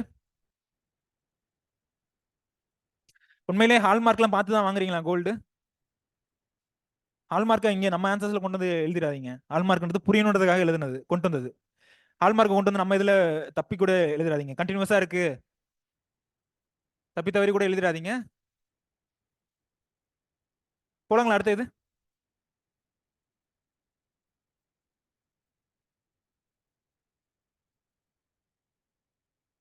இந்த மாதிரி இங்க இதுல எங்கம்மா இருக்கு அந்த சர்டிபிகேஷன்? மேல இங்க இருக்கு பாத்தீங்களா? இந்த மாதிரி இருக்கான்னு சொல்லிட்டு நெக்ஸ்ட் டைம் நீங்க ஒரு போய் வாங்கும் போது பாருங்க. அட்லீஸ்ட் ஏதாவது இருந்துச்சுன்னா சந்தோஷப்படுங்க. அட்லீஸ்ட் நம்ம சர்டிபிகேஷன் இருக்கு, அட்லீஸ்ட் கத்துக்கனா செஞ்சுக்கோங்க. புரியுதுங்களா? நம்ம வாங்குறதுல வந்து ஒரு சர்டிபிகேஷன் இருந்துச்சுன்னா அட்லீஸ்ட் ஒரு சாட்டிஸ்ஃபேக்ஷன். ஓகே, நம்ம வாங்கினது வந்துட்டு ஒரு அத்தன்டிகேட்டட் குட் குவாலிட்டி அப்படின்னு சொல்லிட்டு நம்ம கொடுக்குற காசு வர்த்து அப்படின்றது தெரியும். புரியுதுங்களா? இது எதுக்காக கொடுத்துருக்காங்க அந்த சர்டிபிகேஷன்? ஆவின் கீக்காக. புரியுதுங்களா? சர்டிபிகேஷன் வந்து இட் வாஸ் வாலண்டரி, ஆனா ஒரு சில இதுக்கு வந்து கம்பல்சரின்னு சொன்னாங்க. எது எதுக்கு? Blended edible vegetable oil fat spread. Blended edible vegetable oil fat spread. ஒரு சில ஒரு சில ப்ராடக்ட்டுக்கு வந்துட்டு சர்டைன் ரெஸ்ட்ரிக்ஷன்ஸ் கொடுக்குறாங்க. இவ்வளவு இருக்கணும், குவாலிட்டி வந்து இவ்வளவு இருக்கணும் அப்படின்னு சொல்லிட்டு எஃப்எஸ்எஸ்ஏ கொடுத்துருக்காங்க. டில் ஆயில். டில் ஆயில்னா என்ன? டில் ஆயில் அப்படின்னு சொல்லி கொடுத்துருக்காங்க. அப்படின்னா என்ன? ஒரு குத்து மதிப்பா தான் கட்டணம் பண்றீங்களா? Sesame oil. சூப்பர். டில் oil sesame oil. Sesame oil. கேர்பியா கேலோசோனா search பண்ணுங்க. ஹனி டியூ, டீ, கீ, இதுக்கெல்லாம் வந்துட்டு ஒரு சில ரெஸ்ட்ரிக்ஷன்ஸ் கொடுக்குறாங்க. எஃப்எஸ்எஸ்ஏ வந்துட்டு கண்டிஷனல் ரெஸ்ட்ரிக்ஷன்ஸ் கொடுத்துருக்காங்க. இந்த மாதிரி தான் இருக்கணும், இவ்வளவு குவாலிட்டி இருக்கணும் அப்படின்னு சொல்லிட்டு.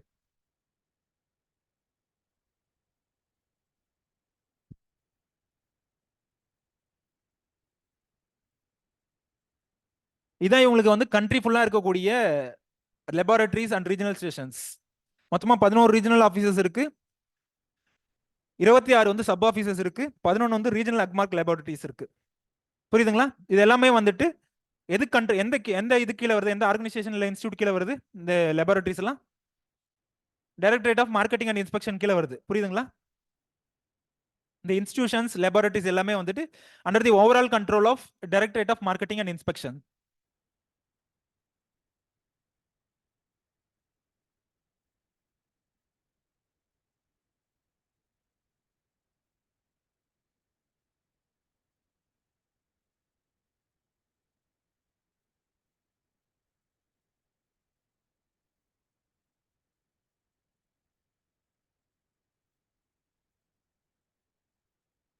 புரிஞ்சுதாமா இது வரைக்கும்?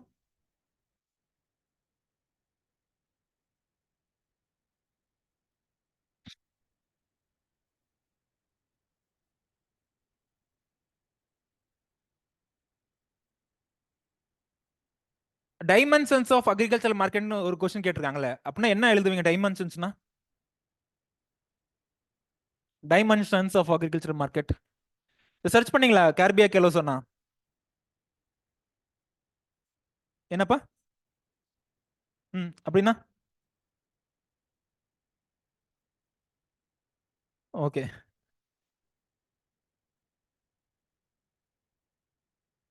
ஓகே, அதுவும் ஒரு அக்ரிகல்ச்சர் கமாடின்றதுனா வச்சுக்கோங்க. அதை தவிர மற்றதெல்லாம் ஈஸியா இருக்க மாதிரி இருக்குல்ல, விட்டுருங்க.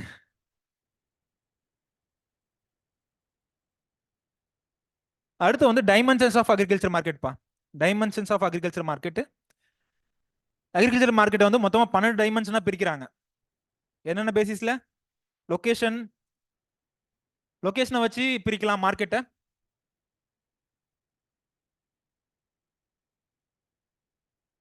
Location, area or coverage, time span, volume of transaction, nature of transactions. At least இதை ஒன்னொன்னையும் வச்சு பிரிப்பாங்க. இப்போ டிகிரி ஆஃப் காம்படிஷன் இருக்குன்னா அதை வச்சு எப்படி பிரிப்பாங்க மார்க்கெட்டை? இதை வச்சு, இதை பேசிஸை வச்சு அடுத்து வரும். காம்படிஷன் இருக்கா? இந்த ஆக்சுவலா இந்த 6th இருக்குல்ல, 7th இருக்குல்ல, டிகிரி ஆஃப் காம்படிஷன், இதை வச்சு எப்படி பிரிக்கலாம் மார்க்கெட்டை? காம்படிஷன் இருக்கா, இல்ல மோனோபோலியா இருக்கா, இல்ல ஒலிகோபோலியாவா இருக்கா அப்படின்னு சொல்லி பிரிக்கலாம். புரியுதுங்களா? இந்த ஒன்னொன்னையும் வச்சு பிரிக்கலாம் மார்க்கெட்டை. நேச்சர் ஆஃப் கமாடிட்டிஸை வச்சு எப்படி பிரிக்கலாம்? நீங்க சொன்னதை வச்சு, நீங்க சொன்ன மாதிரியும் பிரிக்கலாம். ஸ்டேஜ் ஆஃப் மார்க்கெட்டிங், அடுத்து வந்து extent of public intervention. Extent of public intervention வச்சு எப்படி பிரிக்கலாம் மார்க்கெட்டை? ஒருவேளை கவர்மெண்ட் இன்டர்வென் ஆகி ரூல்ஸ் அண்ட் ரெகுலேஷன் போட்டுருந்துச்சுன்னா அது என்ன மார்க்கெட்னு சொல்லலாம்? Regulated market. கவர்மெண்ட் இன்டர்வென் ஆகாம எந்த ரூல்ஸ் அண்ட் ரெகுலேஷன்ஸ் இல்லாம இருந்துச்சு அப்படின்னா அது என்ன மார்க்கெட்? நான் ரெகுலேட்டட் மார்க்கெட் இல்ல அன்ரெகுலேட்டட் மார்க்கெட். 11th இருக்குது type of population served. Rural பீப்புளுக்கு சர்வ் பண்ணுச்சுன்னா அது என்ன மார்க்கெட்னு சொல்லலாம்? Rural market. ஒருவேளை சிட்டிஸ்ல இருக்கவங்களுக்கு சர்வ் பண்ணுச்சு அப்படின்னா urban market. Accrual of marketing margin. Accrual அப்படின்றது வந்துட்டு என்ன? அக்ரூவல்ன்ற டேர்ம்க்கு என்ன டிக்ஷனரியில மீனிங்?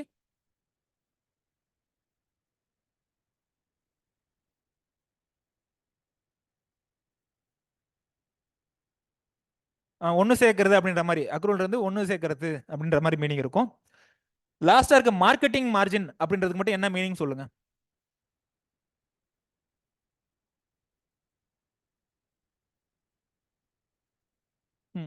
நீங்க சொன்னது கரெக்ட் தான். வேற யாரு நீங்க என்ன சொல்றீங்க?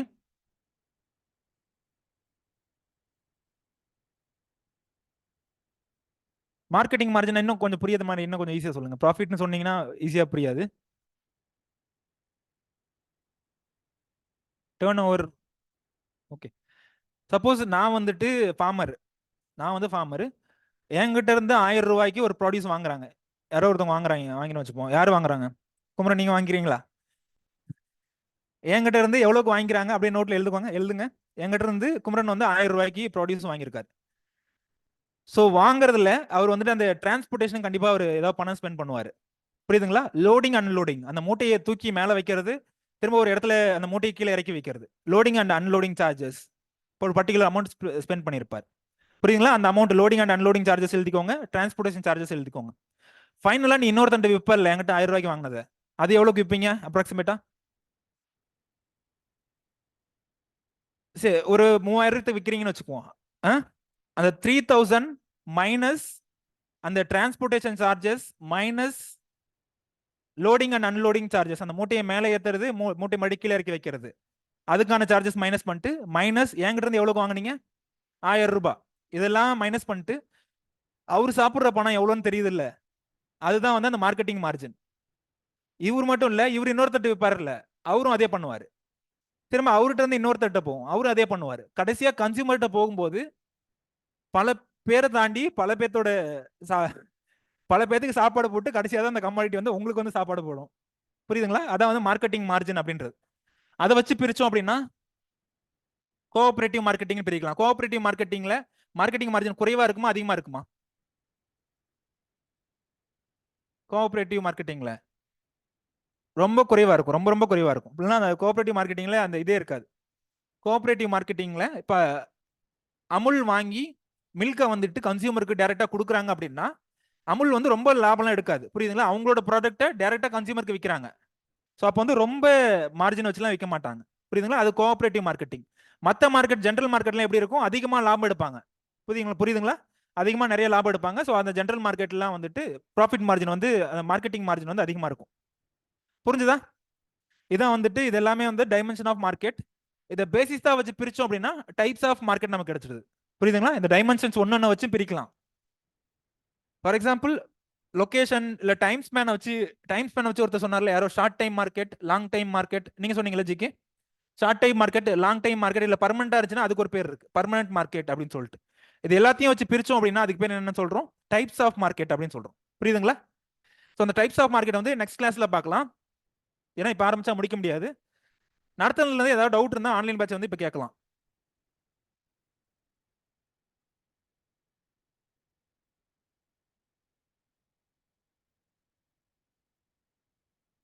மார்க்கெட்டிங் மார்ஜின் என்ன டவுட் கேட்கறாங்கப்பா? சப்போஸ் நான் அதை எக்ஸ்பிளைன் பண்ணது வந்து யார் யாருக்கு புரியல? மார்க்கெட்டிங் மார்ஜின் நடுவில் இருக்கக்கூடிய அந்த இன்டர்மீடியரி வந்துட்டு எவ்வளவு லாபம் எடுக்கிறாங்க அப்படின்றதாப்பா மார்க்கெட்டிங் மார்ஜின். அபி, நடுவில் இருக்கக்கூடிய இன்டர்மீடியரி வந்துட்டு எவ்வளவு ப்ராஃபிட் எடுக்கிறாங்க அப்படின்றதான் வந்துட்டு அந்த மார்க்கெட்டிங் மார்ஜின் அப்படின்றது. அவர் பொருளை வாங்கி விற்கும் போது அவர் எவ்வளவு லாபம் எடுக்கிறாரு அப்படின்றதுதான்.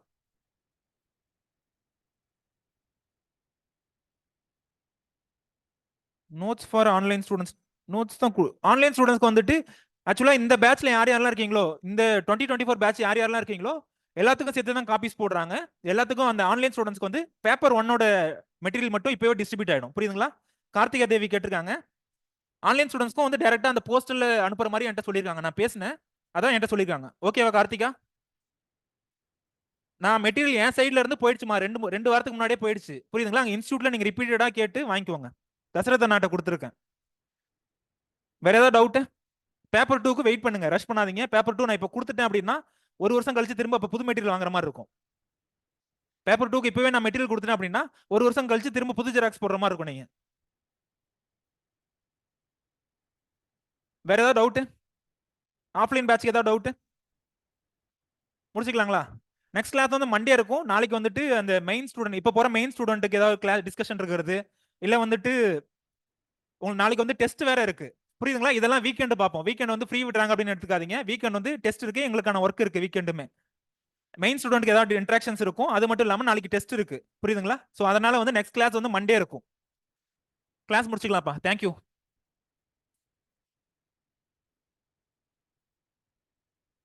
Thank you all.